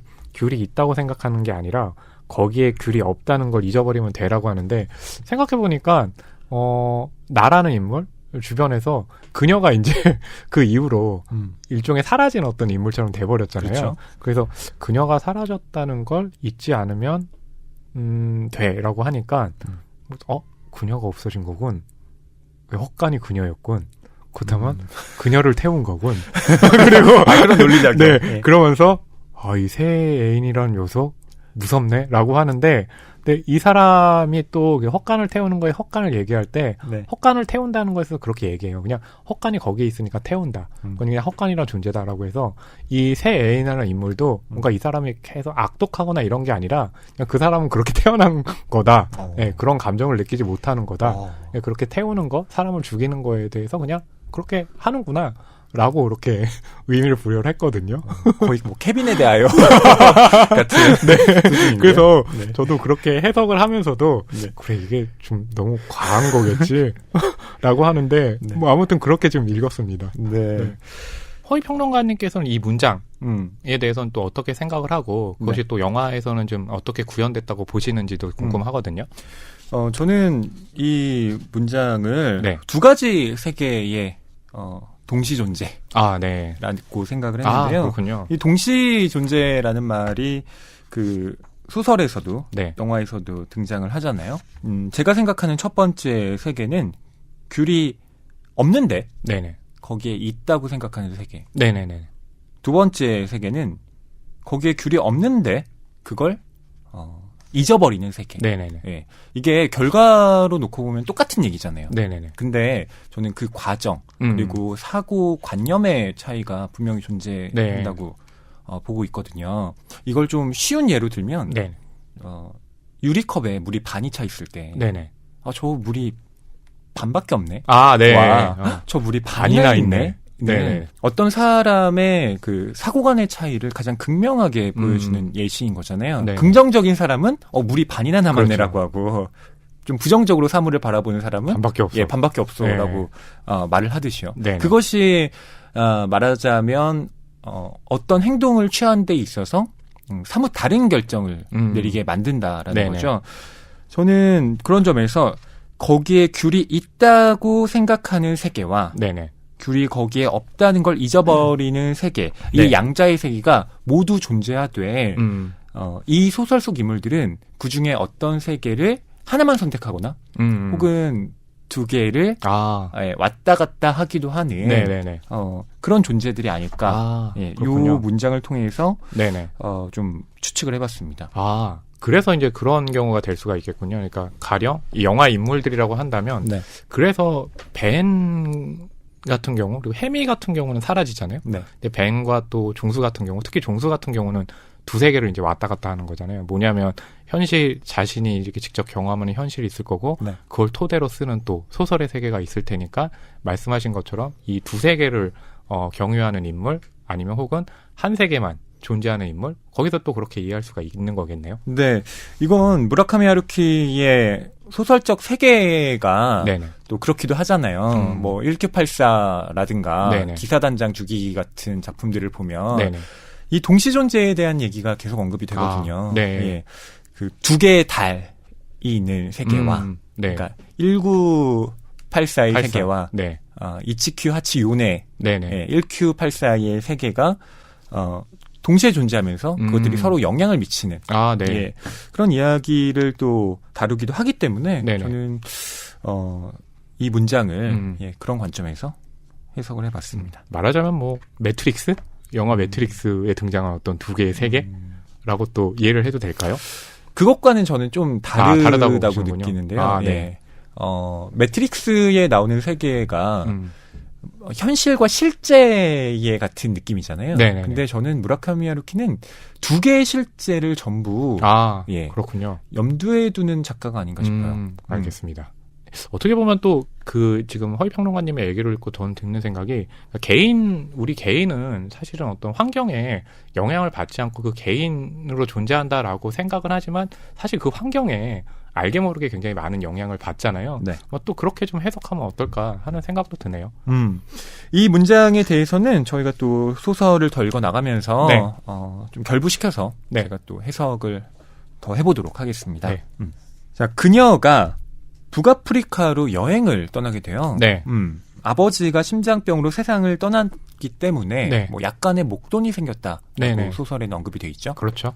나라는 화자 역시도 그녀가 북아프리카로 여행하는 데 있어서 또 지원을 해줬다는 그런 대목도 등장을 하죠. 네. 근데 이 북아프리카로 간 그녀 한 석 달 만에 네. 다시 일본으로 돌아오게 됐는데 네. 떠날 때는 혼자였는데 올 때는 다른 누군가가 있었습니다. 맞아요. 네. 그 장면 여러분께 읽어드릴게요. 56쪽부터 58쪽까지 낭독해드리겠습니다. 석 달 뒤에 그녀는 일본으로 돌아왔다. 갈 때보다 3kg 정도 빠졌고 새카맣게 타 있었다. 그리고 새 애인을 데리고 왔다. 두 사람은 알제리의 레스토랑에서 알게 되었다고 했다. 알제리에는 일본인 수가 적어서 두 사람은 금방 가까워졌고 연인 사이가 되었다. 내가 아는 한 그녀에게는 그 남자가 최초의 제대로 된 정식 애인이었다. 그는 20대 후반으로 키가 크고 언제나 깔끔한 옷차림에 정중한 말투를 썼다. 표정이 조금 빈약했지만 대충 핸섬한 부류에 속했고 느낌도 나쁘지 않았다. 손이 크고 손가락이 길었다. 어째서 그 남자를 그렇게 자세히 아는가 하면 내가 공항까지 두 사람을 마중 나갔기 때문이다. 갑자기 베이루트에서 날짜와 비행기 넘버만 쓰인 전보가 날아왔던 것이다. 공항에 나와달라는 것 같았다. 비행기가 도착하자 두 사람이 팔짱을 끼고 게이트에서 나왔다. 두 사람은 호감 가는 젊은 부부같이 보였다. 그녀가 내게 남자를 소개했다. 우리는 거의 반사적으로 악수를 했다. 그는 외국에서 오래 산 사람이 흔히 그러듯 손을 꼭 잡았다. 그리고 우리는 레스토랑으로 갔다. 그녀는 튀김덮밥이 너무 먹고 싶었다며 튀김덮밥을 시켰고 그와 나는 생맥주를 마셨다. 그 후로 나는 몇 번인가 그와 얼굴을 마주치게 되었다. 어딘가에서 그녀와 우연히 마주칠 때면 옆에는 반드시 그가 있었다. 내가 그녀와 데이트를 할 때 그가 약속 장소까지 차로 데려다주는 일도 있었다. 그는 얼룩 하나 없는 은색 독일제 스포츠카를 타고 있었다. 나는 차에 대해서 거의 모르기 때문에 자세히 설명할 수는 없지만 왠지 페데리코 펠리니의 흑백 영화에 나올 법한 분위기의 차였다. 평범한 셀러리맨이 몰 만한 차는 아니다. 굉장한 부자 같은데? 한 번은 그녀에게 물어보았다. 그러게요. 그녀는 별로 흥미 없다는 듯이 대답했다. 그런 것 같아요. 무역일로 그렇게 돈이 많이 벌리나? 무역일? 그 사람이 그러던데? 무역일을 한다고? 그럼 그렇겠죠. 그렇지만 잘 모르겠어요. 별로 일하는 것 같이 보이진 않거든요. 자주 사람을 만나고 전화를 거는 눈치긴 하지만. 꼭 피츠제럴드의 위대한 개츠비 같다고 나는 생각했다. 뭘 하는지는 모르겠지만 돈은 많은 수수께끼의 청년들. 그녀가 공항에서 함께 나온 네. 사람은 알제리에서 사귀게 된 네. 남자였습니다. 그죠. 네. 이름이 나오진 않아요. 네, 맞아요. 아마 그 허위평론가님이 이제 그 두세 개에 대한 얘기를 해주셨잖아요. 그렇기 네. 때문에 특정한 어떤 인물로 이름을 짓진 않고 그와 그녀, 나라는 그런 좀 시점을 통해서 아마 이렇게 좀 대명사격으로 사람들이 어디에 이제 속해 있나를 생각할 수 있게 이렇게 좀 인물들을 정한 건 아닌가 하는 생각도 드네요. 근데 저는 이 장면을 보면서 네. 내가 네, 참 그녀를 네. 좋아하는구나 그렇죠. 를 느꼈어요. 맞아요. 비행기 넘버만 쓰인 네, 전보가 날아왔는데 네, 바로 공항으로 간다. 그렇죠. 맞아요. 이게 쉬운 일은 아닐 것 같은데. 그리고 거기에 이제 그런 감정도 있잖아요. 네. 혼자 온 게 아니라 옆에 누가 있다 보니까 네. 저 녀석 누구지? 하고 자세히 살펴볼 거 아니에요. 예. 그러다 보니까 그에 대한 어떤 설명도 어. 굉장히 자세한데 특히 이 남자들끼리 묘한 어떤 일종의 경쟁심이 생길 때 특히 악수할 때 그 악력에 따라 가지고 어떤 느낌들을 받는 게 있잖아요. 예. 그래서 여기도 보면 외국에서 오래 산 사람이 흔히 그러듯 손을 꼭 잡았다라고 하는 부분까지도 이렇게 디테일하게 생각하는 거 보니까 아무래도 좀 경계하는 어떤 그런 빛이 있던 건 아닌가 하는 생각도 드네요. 근데 꼭 연적의 관계로 이 소설이 또 치닫진 않아요. 아, 그렇죠. 맞아요. 그런 감정들이 자세하게 네. 뭐 언급되어 있는 건 아닌데 다만 그녀와 우연히 마주칠 때면 네. 옆에는 반드시 그가 있었다. 맞아요. 뭐 의미심장한 네. 예, 그런 문장이 쓰여 있기도 하고요. 또 내가 그녀와 데이트를 할 때 그가 약속 장소까지 차로 데려다 주는 일도 있었다. 네. 말이에요. 이 얘기를 들으면 참 이 나라는 인물이 굉장히 많이 그에 대해서 신경을 쓰는구나 네. 라는 게 느껴지죠. 저는 이 데이트라는 명사가 네. 좀 생경하게 느껴지고 하더라고요. 어떤 부분에서 좀 그렇게 보통 이제 느끼셨나요? 데이트라고 하면 네.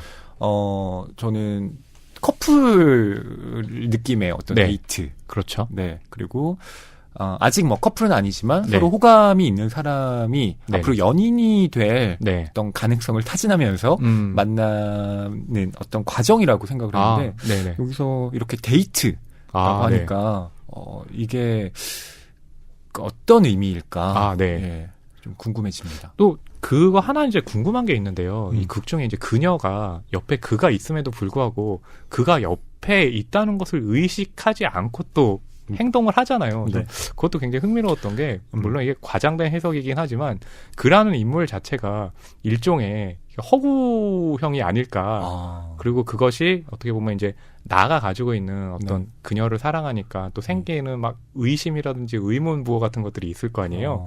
그것에 대한 일종의 재현 같은 방식은 아닐까라는 좀 생각도 해봤는데요. 너무 나간 해석일까요? 어떤 인물이 실제로 존재하지 않는다. 네네. 그걸 이 작품에서 저는 좀 판단하기는 어려울 것 같고요. 그렇죠. 네. 다만 나는 와이프도 있는데 네. 이렇게 뭔가 그녀를 이렇게 네. 자주 만나는구나. 네, 그 부분이 이게 뭘까? 그게 아마 또 이런 생각을 하게 해요. 그 영화와 이 원작이 가장 크게 차이 나는 부분이겠죠. 여기서 이제 나는 아내도 있고 사실은 그 생활의 삶의 질을 보면 어느 정도는 좀 질적으로 생활하고 있는 것으로 보이거든요. 네. 영화에 이제 종수와는 완전히 그렇죠. 계급이 다른 어떤 부분이죠. 인물이고요. 네. 저는 그것도 궁금했습니다. 네. 아내는 네. 내가 그녀와 네. 이렇게 주기적으로 좀 만남을 갖는다는 걸 네. 알고 있었을까? 이 단편을 보게 되면 후에 그런 대목 나오잖아요. 이제 그와 그녀가 나의 집으로 찾아오잖아요. 그리고 그 그녀가 침대에도 눕고 아무리 정리를 한다고 해도 아내가 아내는- 없을 때 네, 오잖아요. 없을 때긴 네. 한데 그가 아무리 정리를 잘한다고 해도 아내가 후에 눈치채지 않을까요? 제가 그러니까요. 너무 이 소설은 지금 다른 이야기를 하고 있는데 너무 치정국으로 가고 있죠. 근데 페데리코 펠리니의 흑백 영화라는 네. 구절이 있는데 네. 뭐 잠깐 설명을 해주시죠. 페데리코 펠리니 같은 예. 경우는 이제 이탈리아 영화가 특히 이탈리아 영화가 전 세계적으로 각광받는 시기가 있었어요. 60년대, 70년대. 김주영 감독이 달콤한 인생이라는 작품을 발표했잖아요. 네. 그것이 이제 이 페데리코 펠리니의 대표작 중에 하나예요. 실제로는 라 돌체 비타라고 해가지고 네. 달콤한 인생이 있었죠. 그리고 8과 2분의 1이라는 작품이 있었죠. 그 작품들은 다들 흑백 영화였거든요. 예. 그렇기 때문에 이제 페데리코 펠리니의 흑백 영상 같다고 또 설명을 한 거고, 특히 페데리코 펠리니 역시 허위 평론가님이 이제 여기서 그 설명을 해줬잖아요. 두 세계가 동시에 공존한다 했는데 뭐 8과 2분의 1도 그렇지만 거기서도 이 영화 감독이 느끼는 어떤 현실과 예. 상상하는 어떤 그 의식의 세계가 굉장히 혼재한 그런 모습을 보여주거든요. 아마 거기에 착안을 해서 특별하게 이제 페데리코 펠리니를 직접적으로 언급한 것으로 보입니다. 네. 이 그라는 남자가 네. 꼭 위대한 개츠비에 나오는 예, 그 개츠비 같다. 네, 뭘 하는지 모르겠지만 그렇죠. 돈은 많은 네, 예, 수수께끼 청년 같다라고 했는데요. 네네. 보통 이 위대한 개츠비 하면 우리는 처음에 위대한 개츠비 볼 때 개츠비가 진짜 그래서 위대한 거구나라고 생각을 하지만 실제로 이 위대한 개츠비에서 위대한은 뭔가 이렇게 좀 위대한 개츠비 이런 좀 뉘앙스가 있는 거잖아요. 양가적인 의미가 있죠. 네네. 그 그레이트를 어떻게 해석할 건지. 그렇죠. 그래서 저는 좀 처음에는 위대한 개츠비 그래 나도 개츠비처럼 위대해지고 싶어라고 책을 봤는데 읽어보면서 이건 위대하다라기보다는 좀 뭔가 뉘앙스가 좀 다른 부분이구나라고 했는데 이게 이렇게 설명을 해주는 거죠. 뭘 하는지는 모르겠지만 돈은 많은 수수께끼의 청년들. 예. 그럼 뭔가 비밀을 간직하고 있는 맞아요. 인물이구나라는 걸 알 수가 있는데 네. 이런 그와 그녀가 네. 나의 집을 방문하게 됩니다. 그렇죠. 10월의 어느 일요일 오후 그녀에게서 전화가 한 통 걸려오는데요. 마침 이 집 쪽에 가까운 곳을 지나고 있는데 네. 그와 함께 놀러 가도 돼요? 네네. 라고 묻죠. 네. 네, 마침 지나가고 있는데 라고 얘기를 했지만 음식을 굉장히 많이 싸왔거든요. 네. 그걸 보면 그냥 지나가다 들렸다기보단 네, 목적지를 나의 집으로 해놓고 왔던 것은 아닌가 하는 추측도 해봅니다. 아니 뭐 오다가 살 수도 있어요. 네. 아내가 있었으면 그렇죠. 좀 곤란한데 라고 할지도 모르겠지만 아내가 지금 친척 집에 가 있었고 맞아요. 혼자 있었기 때문에 네. 오라고 합니다. 맞아요. 그리고 세 사람이 함께 밥을 먹고 네. 뭐 술도 마시고 네. 여러 이야기를 나누는데 또 마리화나도 같이 네. 펴요. 그러니까 그가 이제 준비해 왔다면서 함께 피자고 또 권하는 상황이 발생하죠. 이 마리화나를 피운다는 걸 네. 굳이 언급한 이유는 네. 이들의 이야기, 특히 나와 그가 주고받는 대화가 네. 일종의 환각 상태에서 맞아요. 이루어지는 그런 대화라는 걸 여러분께 좀 말씀드리기 위해서요. 그래서 영화 버닝도 보면 첫 장면을 보고 있으면 이제 유아인 배우가 연기한 종수가 어디선가 이 구석에서 이렇게 담배를 피우고 있는데 그 연기를 먼저 이 영화가 보여주잖아요. 네. 아마 거기에 대한 어떤 함의도 이렇게 좀 여기서 착안을 해서 또 영화에서 살린 것이 아닌가 하는 생각도 듭니다. 네, 이 두 사람이 어떤 대화를 나누는지 지금부터 읽어드릴게요. 네, 64쪽부터요. 71쪽입니다. 가끔씩 헛간을 태워요. 그가 말했다. 뭐라고? 내가 물었다. 잠깐 멍하니 있었던 탓에 잘못 들은 것 같아서였다. 가끔씩 헛간을 태운다고요. 그가 반복했다. 나는 그를 쳐다보았다. 그는 손톱 끝으로 라이터의 모양을 따라 더듬고 있었다. 그리고 마리화나 연기를 힘껏 폐 속으로 빨아들여 10초쯤 그대로 있다가 천천히 뱉어냈다. 헛간 이야기를 듣고 싶은데 내가 말했다. 그는 내 얼굴을 보았다. 얼굴에는 여전히 표정다운 것이 없었다. 얘기해도 괜찮을까요? 물론 나는 대답했다. 간단한 이야기입니다. 휘발유를 뿌리고 불이 붙은 성냥을 던지는 겁니다. 가만 놔두고 그게 끝이죠. 다 타는데 15분도 걸리지 않아요. 그런데 하고 말한 뒤 나는 입을 다물었다. 다음에 할 말이 잘 떠오르지 않았다. 어째서 헛간을 태우는 거지? 이상해요? 모르겠는데? 자네는 헛간을 태우고 나는 헛간을 태우지 않는다. 둘 사이에는 확실한 차이가 있고 나는 어느 쪽이 이상하다고 하기보다는 먼저 그 차이를 확실히 해두고 싶어. 게다가 헛간 이야기는 자네가 먼저 꺼냈잖아. 2달에 한 번쯤 헛간을 태워요. 그 정도 페이스가 가장 좋은 것 같습니다. 나는 애매하게 고개를 끄덕였다. 페이스? 그런데 자네는 자네 헛간을 태우는 건가? 왜 제가 저희 집 헛간을 태우겠어요? 어떻게 제가 몇 개나 되는 헛간을 갖고 있을 거라 생각하는 거죠? 그렇다면 남의 헛간을 태운다는 얘기야? 그렇죠. 당연히 그래요. 남의 헛간이죠. 그러니까 말하자면 범죄 행위죠. 당신과 제가 지금 이렇게 마리아나를 피우는 것처럼 명백한 범죄 행위입니다. 나는 의자 팔걸이에 팔꿈치를 짚은 채 침묵했다. 남이 소유한 헛간에 무단으로 불을 지르는 겁니다. 물론 큰 화재가 날 만하지 않은 걸 고르죠. 왜냐하면 전 방화를 하고 싶은 게 아니라 헛간을 태우고 싶은 것 뿐이니까요. 그렇지만 잡히면 문제가 되잖아. 어쨌든 방화니까 자칫하면 실형을 받을지도 몰라. 잡히지 않습니다. 휘발유를 뿌리고 성냥을 던지고 바로 달아나는걸요. 그러고는 멀리서 망원경으로 유유히 구경하죠. 잡힐 리가 있나요? 무엇보다 별것도 아닌 헛간 하나 탄 것으로 경찰이 움직이진 않으니까요. 그래. 그녀는 알고 있나? 아무것도 모릅니다. 솔직히 말하자면 이 얘기는 당신한테밖에 하지 않았어요. 그런 얘기를 아무한테나 떠들 순 없잖아요. 근데 왜 내게는 말하는 거지?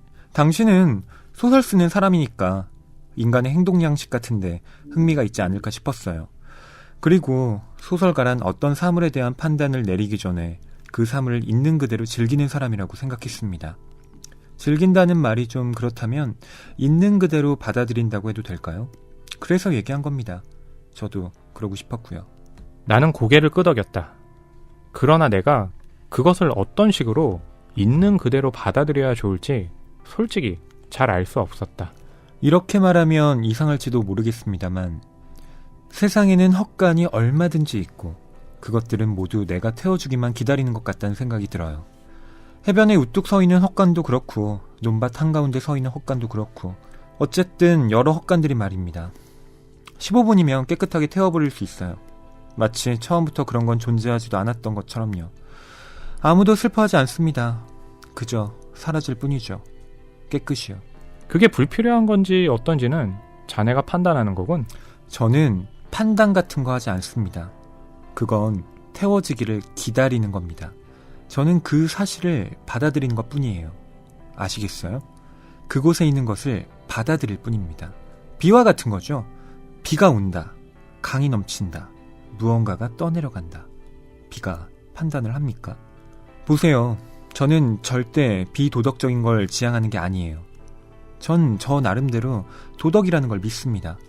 도덕은 인간 존재에 무척 중요한 힘이죠. 도덕 없이 인간은 존재할 수 없어요. 전 도덕이라는 건 동시 존재의 균형이 아닐까 생각합니다. 동시 존재? 나는 여기에도 있고 저기에도 있다. 나는 도쿄에도 있고 동시에 튀니스에도 있다. 야단치는 것도 저고 용서하는 것도 접니다. 이를테면 그런 거예요. 그런 균형이 있는 거죠. 그런 균형 없이 우리는 살아갈 수 없다고 생각합니다. 말하자면 물림새 같은 거예요.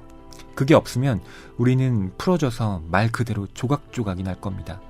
그게 있기 때문에 우리의 동시 존재가 가능해지죠. 말하자면 자네가 헛간을 태우는 건 도덕적으로 마땅한 행위라는 뜻인가? 정확하게는 아니죠. 그건 도덕을 유지하기 위한 행위입니다. 하지만 도덕에 대해선 잊어버리는 게 좋을 거예요. 그건 여기선 본질적인 문제가 아니거든요. 제가 말하고 싶은 건 세상에는 그런 헛간이 얼마든지 있다는 겁니다.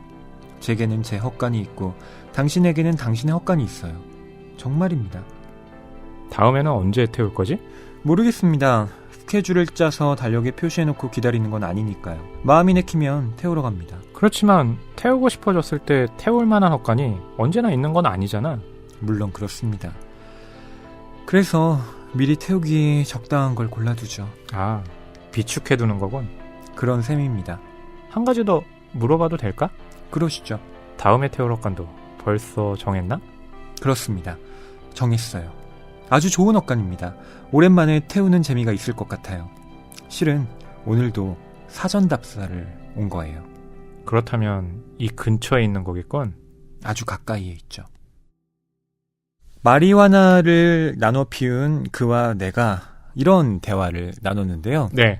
허나홍평론가님은 특별히 좀 인상 깊은 네. 뭐 문장 있으셨나요? 이 부분이 굉장히 좀 흥미로웠던 게 그런 거 있죠. 헛간을 태우는 이유에 대해서 물어보는데 네. 거기에 대해서 뭐 이유라는 게 없고 뭐 그냥 비가 오면 비가 오는 거고라고 하는 거잖아요. 거기서 이제 그런 생각 드는 거죠. 이 나라는 인물은 분명히 어떤 행위에 대해서는 분명히 뭔가 이유가 있을 거라고 생각을 하는 그런 인물 같아요. 왜냐하면 그는 소설가이기도 하잖아요. 근데 여기에 나오는 그라는 인물이 헛간을 태우는 건 그냥 그 인물이 그걸 그냥 태우는 거예요. 네. 이유가 없는 거죠. 그러니까 흔히 이제 그런 얘기 하잖아요. 저는 이 그라는 인물의 헛간을 이 그라는 인물이 일종의 사이코패스라서 여자들을 죽인다라고 생각을 하고 이제 접근을 했잖아요. 그러니까 네. 그런 사이코패스가 누구를 죽인다라고 했을 때 어떤 분노나 뭐 이런 것 때문에 하는 게 아니라 그냥 죽이는 게 그 사람에 그냥 내재된 거잖아요.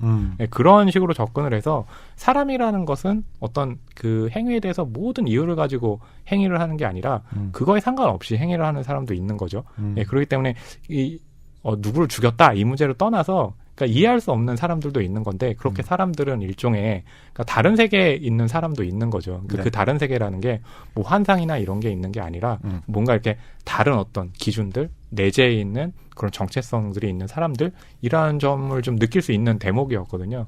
그래서 저에게는 좀 흥미로웠던 부분인데요. 어떤 부분이 또 그럼 허위평론가님에게서는 인상이 남았나요? 저는 방화를 하고 싶은 게 아니라 헛간을 태우고 싶은 것뿐이다 라고 말하는 대목이요. 네, 그 네. 대목도 역시 여기 귤이 있는 걸 잊지 않는 게 아니라 네, 그 문장하고도 좀 조응하는 그런 부분이네요. 결과적으로는 똑같잖아요. 네, 그렇죠. 예. 방화와 네. 헛간을 태운다. 그렇죠. 아니 둘 다 불지른 행위이고 네네. 이거 범죄 행위고. 예. 그런데 지금 그는 이 두 가지의 행동을 구분하죠. 네네, 그렇죠. 저는 앞서 말씀드렸던 귤과 네. 이 부분을 연관시켜서 해석할 네네. 수 있을 것 아, 같다는 그렇죠. 생각이 드는데요. 네.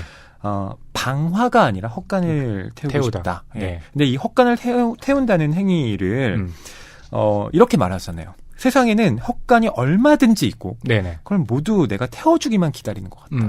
예. 이건 어떤 부채 네. 같은 그리고 내가 그 부채를 갚아야 한다라는 네네. 의무로 작동을 한다라는 생각이 들었거든요. 네네. 그래서 이 인물이 갖고 있는 그것을 해줘야 되는데 그걸 내가 하는 것이 마땅히 나의 도덕률에 맞는 행위다라고 인식하는 이 프로세스 자체가 네. 저한테는 굉장히 흥미롭게 느껴지더라고요. 그렇죠.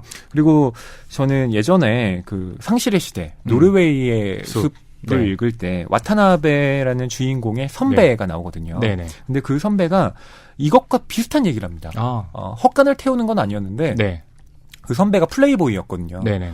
근데 뭐라고 말을 하냐면 이 세상에는 충분히 나와 연애를 할 수 있는 네네. 어떤 여자들이 아주 많다. 많은데 네. 내가 그런 사람들에게 말하자면 나의 어떤 관계를 맺지 않는 건 네네.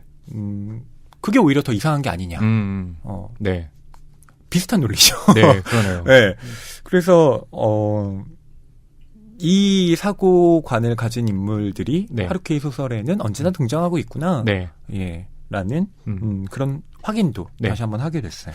그리고 저는 하나 더 이제 이 부분에 대해서 그리고 이 부분이 결국에 이제 이 전체에 대한 얘기일 수 있을 텐데 나라는 화자가 저는 일종의 좀 하루키 같은 느낌을 굉장히 많이 받았어요. 소설가이기도 그렇죠. 하고요. 소설가이기도 하고 또 그 헛간을 찾아서 또 아침마다 또 조깅하기도 하고 달리기도 하고 이러는데 그게 뭐냐면 소설가, 특히 하루키 같은 소설가는 이 문장의 귤과 관련한 문장에서도 그렇지만 네. 실제로 보는 것 외에 또 다른 접근을 항상 하잖아요. 그건 또 소설가의 의무이기도 하고, 그러니까 그런 식의 이제 얘기들을 여기서 이제 펼치는 거죠. 그러니까 봐서 겉보기에 이제 우리는 귤껍질의 이야기를 읽는다면 항상 그 귤껍질을 가면 또 거기에 또 이 작가가 원한 또 속내가 있잖아요. 그러니까 그런 것들을 좀 드러내기 위해서 이게 소설가인 하루키 그리고 또 그냥 일반인은 하루키.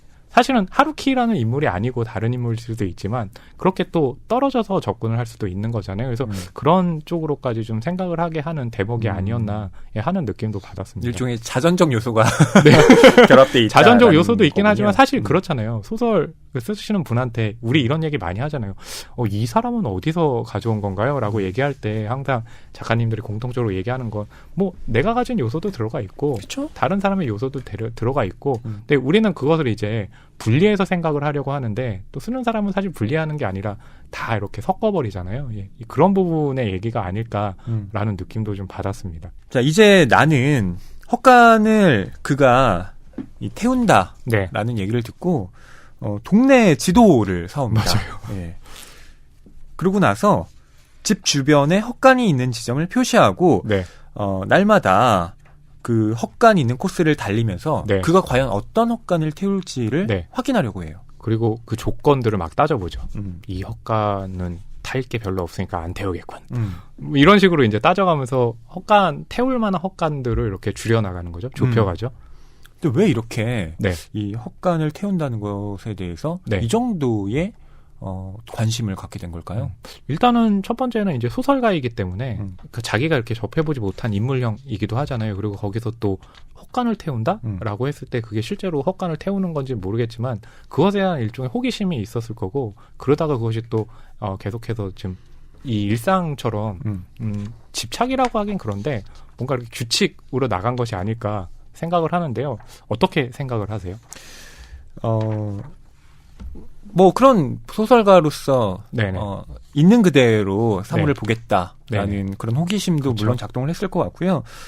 또 한 가지는 저는 그 헛간을 그가 태우는 네네. 걸 확인한다기보다는 네. 이 소설의 문장에도 나오는데 어쩌면 내가 그 일을 하고 싶었던 건지도 모르겠다. 예. 네네네. 그렇기 때문에 네네. 이 정도의 어떤 열정을 가지고 확인하려고 들었던 것은 아닌가라는 생각도 했는데요. 네. 그게 이 소설의 문장에는 이런 식으로 나옵니다. 가끔은 그가 내가 헛간을 태우게 만들려는 건 아닐까 하는 생각도 들었다. 네. 헛간을 태운다는 이미지를 내 머릿속에 집어넣고 나서 자전거 타이어에 공기를 넣듯이 그것을 점점 부풀려가는 것이다. 라고 말해요. 그렇죠. 네. 암시를 탁 네. 주고 어쩌면 그가 네. 나에게 헛간을 태우는 건 내가 아니라 당신이야. 그러니까 이런 기다리느니 예. 내가 태우겠다. 암시를 마치 그런 식. 걸었기 때문에 네. 내가 이런 행동을 네. 했던 건 아닐까. 그렇게 뭐 짐작해 볼 수도 있겠죠. 그게 또 소설가의 어떤 이 소설을 쓰는 메커니즘 아닌가요? 저 인물에 대해서 궁금해하다가 아예 그 인물이 되어서 이제 글을 그렇죠. 쓰는 어떤 방식 그것과도 좀 굉장히 좀 연관성이 깊어 보입니다. 근데 아무리 내가 점검을 해봐도 네. 헛간이 아무것도 타지 않아요. 그렇죠. 네. 뭐 어떻게 된 거지? 라고 네. 의아해하던 차에 그와 다시 만나게 됩니다. 카페에서 우연히 만난 것처럼 이제 가정을 하고 만나게 되는 거죠. 그런데 헛간 얘기는 어떻게 됐지? 그는 입끝을 올려 희미한 미소를 지었다. 그걸 아직 기억하고 계셨군요. 물론 태웠죠. 깨끗하게 태웠습니다. 약속한 대로요. 내 집 바로 근처에서? 그렇습니다. 아주 근처에서요. 언제? 요전에 댁에 방문한 지 열흘쯤 지나서요. 그랬으면 못 봤을 리가 없는데. 상당히 주도 면밀하시군요. 면밀하고 이론적이에요. 하지만 분명 놓치셨습니다. 그런 일도 있을 수 있죠. 너무 가까워서 놓쳐버리는 거예요. 잘 모르겠는데. 너무 가까웠죠. 근데 저 이만 가봐야 해요. 그 일에 대해선 다음에 천천히 얘기하죠. 죄송하지만 누가 기다리고 있거든요. 근데 그 후에 그녀를 만난 적 있으십니까? 아니, 못 만났는데? 자네는? 저도 못 만났어요. 연락이 안 됩니다. 아파트에도 없고 전화도 안 받고 팬터마임 모임에도 안 나오고요. 어딘가로 또 훌쩍 떠난 모양이군. 지금까지도 몇 번이나 그런 적이 있었거든. 한 푼도 없이 한 달 반씩이나요? 생활적인 면에서 그녀에겐 그럴 만한 능력이 없는데. 저도 잘 모르지만 그녀는 정말 한 푼도 없어요. 친구도 없고요. 주소록은 빼곡하게 차있지만 그건 그냥 이름일 뿐입니다. 그녀에게는 기댈 만한 친구가 없어요. 아니 그렇지만 당신만은 정말 신뢰하더군요. 빈말이 아니라 당신은 그녀에게 특별한 존재였다고 봅니다. 사실은 저도 조금은 질투했을 정도니까요. 정말입니다. 저는 지금껏 질투란 걸 거의 해본 적 없는 인간이지만요. 허나운 평론가님은 그가 네. 진짜 헛간을 태웠다고 생각하십니까? 저는 이제 이 방송 초반에도 말씀드렸듯이 네. 그 헛간을 그녀라고 생각하고 접근했었잖아요. 이거는 거의 네. 뭐 연쇄살인 네, 그런 이게 그런 모티프군요. 후유증 예. 같아요. 항상 이 방송하기 전에 예. 낭만서점 출연하기 전에는 추리소설, 미스터리, 막 사이파이 이런 거 읽다 보니까 네. 항상 그런 살인과 관련한 걸 네. 생각하다 보니까 이제 그런 쪽으로 가서 한다고 하는데 근데 뭐 그런 한편으로 네. 이게 헛간을 태웠다 안 태웠다가 저는 이제 중요한 문제라기보단 거기에 나라는 인물이 어떻게 반응하느냐가 굉장히 좀 중요한 것 같은데 이 소설의 또 마지막에 보면 그 후에도 계속해서 이 나라는 인물이 궁금해 하잖아요. 네. 근데 그걸 딱 보는 순간 이 느낌, 분위기가 어땠냐면 뭔가 허무한 거예요. 계속해서 그렇게 나이를 먹어가면서도 그것을 굉장히 좀 궁금해하고 있다는 것. 이게 뭐 소설가로서 지니는 어떤 의무감 같은 걸 수도 있지만 왜 자꾸 거기에 대해서 이렇게 집착을 할까라는 거. 그러면서 시간을 보낼까 하는 그런 감정이 또 허무한 건 아닐까. 근데 그 허무라는 또 감정은 무라카미 하루키가 굉장히 또 잘 이 분위기를 만들어내는 그 지문이기도 하잖아요. 예. 그래서 그것의 어떤 이 하루키가 가지는 정체성까지 한번 연결해 보았습니다. 네. 허나운 평론가님은 네. 그가 그녀를 네. 예, 살해하고 네. 말하자면 시체를 유기했다. 네. 그러니까 그렇게 라고 이제 생각을 하셨는데 네, 예. 겉보기에는 그렇게 봤죠. 저는 뭐 네. 블로그 리뷰 같은 걸 좀 찾아보다가 네네. 영화 버닝과 네네. 관련해서요. 그런 해석을 실제로 봤습니다. 예. 제가 쓴 건가요? 아니요, 허나운 평론가님은 네, 아니었는데 맞아요. 저는 아니었어요.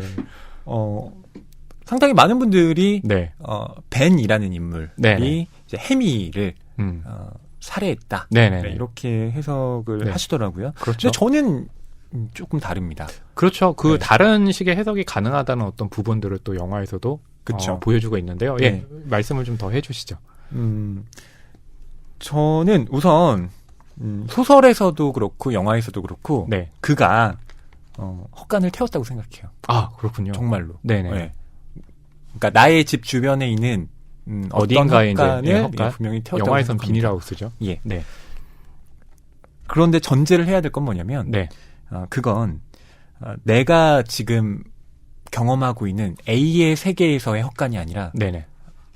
그가 경험하고 있는 B의 세계에서 헛간을 태웠다라고 네. 생각해요. 네, 이해 갑니다. 아까 네. 앞서서 그쵸. 동시 존재라고 맞아요. 말씀드렸잖아요. 네. 근데 그 결정적인 구조를 저는 어디에서 발견했냐면 이 책의 76쪽에 네. 그의 차를 내가 보는데요. 이렇게 말합니다. 기분 탓인지 그 은색은 어딘가 흐려 보였다. 그 그러네. 차는 지난번에 봤을 때처럼 번쩍번쩍 멋지게 빛나진 않았다. 라고요. 네네. 그러니까 이 차에 대해서 그냥 네. 슬쩍 언급을 하는 건데 네네. 그 차가 예전의 분위기와 지금이 다르다라고 느끼잖아요. 이건 제가 보기엔 네. 내가 어떤 세계를 이동했다라는 어떤 힌트처럼 보이더라고요. 역시 저랑은 다르군요. 더 멋있으시네요. 아니에요. 그러니까 네. 분명히 나는 그가 헛간을 태우지 않았다라는 네네. A의 세계에 속해 있는 사람인데 네. 이 그라는 사람은 B의 세계에 존재하면서 그 네. 헛간을 태웠고 그런 동시적인 인간들이 공존할 수 있다라는 네네네. 것. 이걸 마지막에 기묘하게 보여주는 것 네. 같더라고요. 아, 그렇군요. 음. 사실은 이렇게 얘기하면 제가 참 부끄러워지는데요.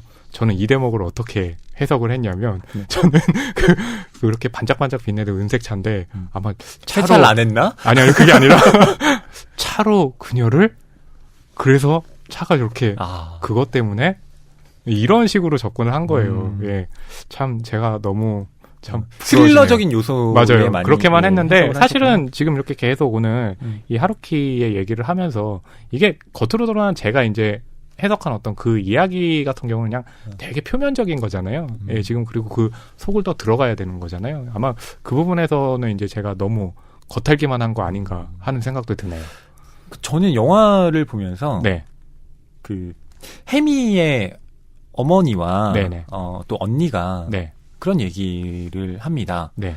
해미는 그 주인공 종수가 어렸을 때 자기가 우물에 빠졌는데, 그렇죠. 예, 종수가 생명의 은인으로서 네. 그러니까 나를 구해줬다라고 말을 하는데, 종수는 그 기억이 없죠. 예. 네. 근데 그 해미의 엄마와 언니는 네. 우리 집 주변에 우물 같은 거 없었어. 맞아요. 라고 말해요. 네. 근데 종수의 엄마는 또 다르죠. 예. 네. 근데 종수의 엄마는 또 우물? 있었지. 있었던, 있었지라고 답하고요. 그렇죠. 예. 이 아이러니, 그러니까 이 모순을 해결하는 방식은 네.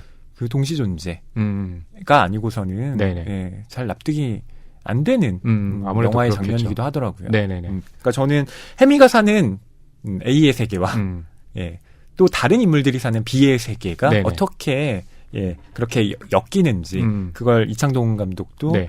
마지막에 그런 식으로 전유한 것 같다라고 그렇죠. 봤습니다. 저는 그 우물과 관련해가지고 이제 그런 생각을 한 거죠. 그러니까 저는 항상 이창동 감독님이 그런 얘기 했잖아요. 젊음에 대한 얘기를 하니까 우물에 빠진 이 종수가 우물에 빠진 어떤 형상이라는 생각을 했거든요.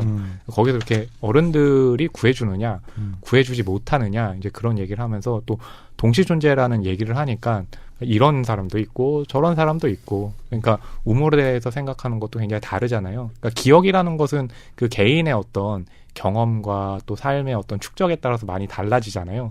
그래서 그런 식으로 이제 접근을 좀 했었던 거거든요. 그래서 결국에는 그 우물에 빠져 있는 그 종수가 마지막에 그런 극단적인 행동을 하는 것은 결국 그 우물에서 빠져나오지 못했구나라는 생각까지도 했는데요. 그래서 그 우물이라는 것도 그런 생각이 들어요. 마지막에 보면 이제 종수가 해미가 없는 해민의 집에서 소설을 쓸 때 카메라가 창문 밖으로 이렇게 빠져나오잖아요. 줌아웃. 그것은 뭐냐면 그 세계 안에서 종수라는 것은 이제 갇혀 있는 거죠. 근데 종수는 그 갇혀 있으면서 밖으로 나가는 행위 자체를 소설을 쓰는 행위로 저는 좀 전유한다고 봤어요. 그 장면이 이제 마지막에 나가서 결국 극단적인 행동으로 이렇게 펼쳐지는 것이라고 생각을 했거든요. 예, 그것도 어떻게 보면 이 동시존재라는 어떤 그런 부분하고도 예, 맥이 닿아 있겠네요. 네, 저희가 오늘 무라카미 하루키 헛간을 태우다 영화 버닝과 관련해서 이야기를 나눠봤는데요. 네.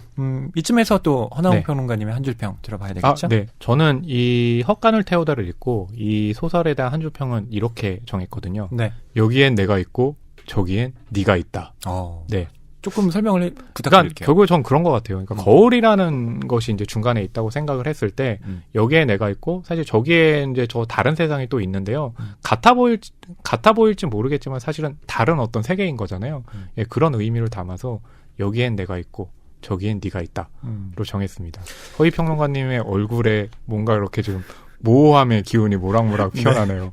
제가 뭐 모호한 표정을 지은 건 아니고요. 네. 허나웅 평론가님의 생각이 네. 그 대화의 초반과 네. 대화를 나누면서 네. 이렇게 조금 좀 바뀌었죠. 게 아닌가 예, 맞아요. 생각이 들었어요. 그러니까 오늘 방송 같은 경우는 어땠냐면 이제 저는 계속 처음에 얘기할 때 네. 영화와 이제 관계없이 이 소설을 봤을 때 저는 뭔가 이렇게 좀 살인 소설 같은 느낌으로 접근을 했었잖아요. 섬뜩함. 예. 예. 근데 그 귤과 귤 껍질의 문제도 저는 귤과 귤 껍질의 문제로 생각했지 귤이 있다 없다로 접근한 건 아니었잖아요. 근데 이제 허희 평론가님이 설명을 들으면서 이건 또 이런 식의 접근이 필요한 거구나라고 하면서 중간 이후로는 좀 생각들이 이렇게 그러니까 귤과 귤 껍질의 관계가 아니라 귤이 있다와 없다는 쪽에 더 맞춰져 가지고 좀 생각을 하게 됐거든요. 네. 그래서 아마 처음에 얘기한 것과 뒤에 얘기한 것이 좀 다를 수도 있거든요. 그것이 지금 이렇게 드는 생각이, 이게 생각의 어떤 바꿈이기 때문에 이게 뭐 자연스러운 걸 수도 있지만 또 판단을 하는 문제에 있어서 너무 급하게 태세 전환을 한 건 아닌가 하는 생각을 하게 되는데 그 두 가지 생각이 사실은 저라는 인물의 또 동시 존재일 수도 있는 거잖아요. 이렇게 또 연결이 되네요. 마지막에 약간 끼워 맞추신 것 같은데. 네. 네. 제가 준비한 한 줄 평은요. 네. 역시 소설 속 한 문장을 네. 좀 바꿔서 준비를 했는데 나에게는 나의 헛간이 있고 당신에게는 당신의 헛간이 있다. 여기엔 내가 있고 저기엔 네가 있다. 네, 비슷한 느낌이 드는데요. 허나웅 평론가님이 네. 좀 존재론적인 네네. 접근을 하셨다면 네. 저는 그것과는 다른 네네네. 일종의 소유의 개념으로 네네. 접근을 한 건데요. 나에게는 나의 세상 그리고 당신에게는 당신의 세상이 있다. 그렇죠. 네. 그에 대한 윤리는 다르게 적용될 수 있다. 네. 네. 이해됩니다.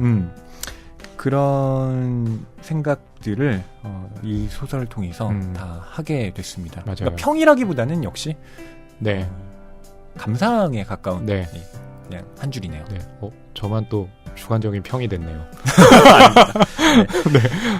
낭만서점 147회 무라카미 하루키 헛간을 태우다는 이것으로 마치도록 하겠습니다. 네. 오늘은 특별히 좀 뜻깊었던 게요. 이렇게 서로 대화를 해나가면서 그 의견을 좀 좁혀지는 과정이 아니었나 하는 감상이 들었어요. 아마 그래서 저는 또 이 방송을 좀 오랫동안 더 기억하지 않을까 하는 생각이 들었습니다. 네. 오늘 뜻깊은 시간 잘 들어주셨으면 좋겠고요. 또 다음 주에 다시 뵙겠습니다. 감사합니다.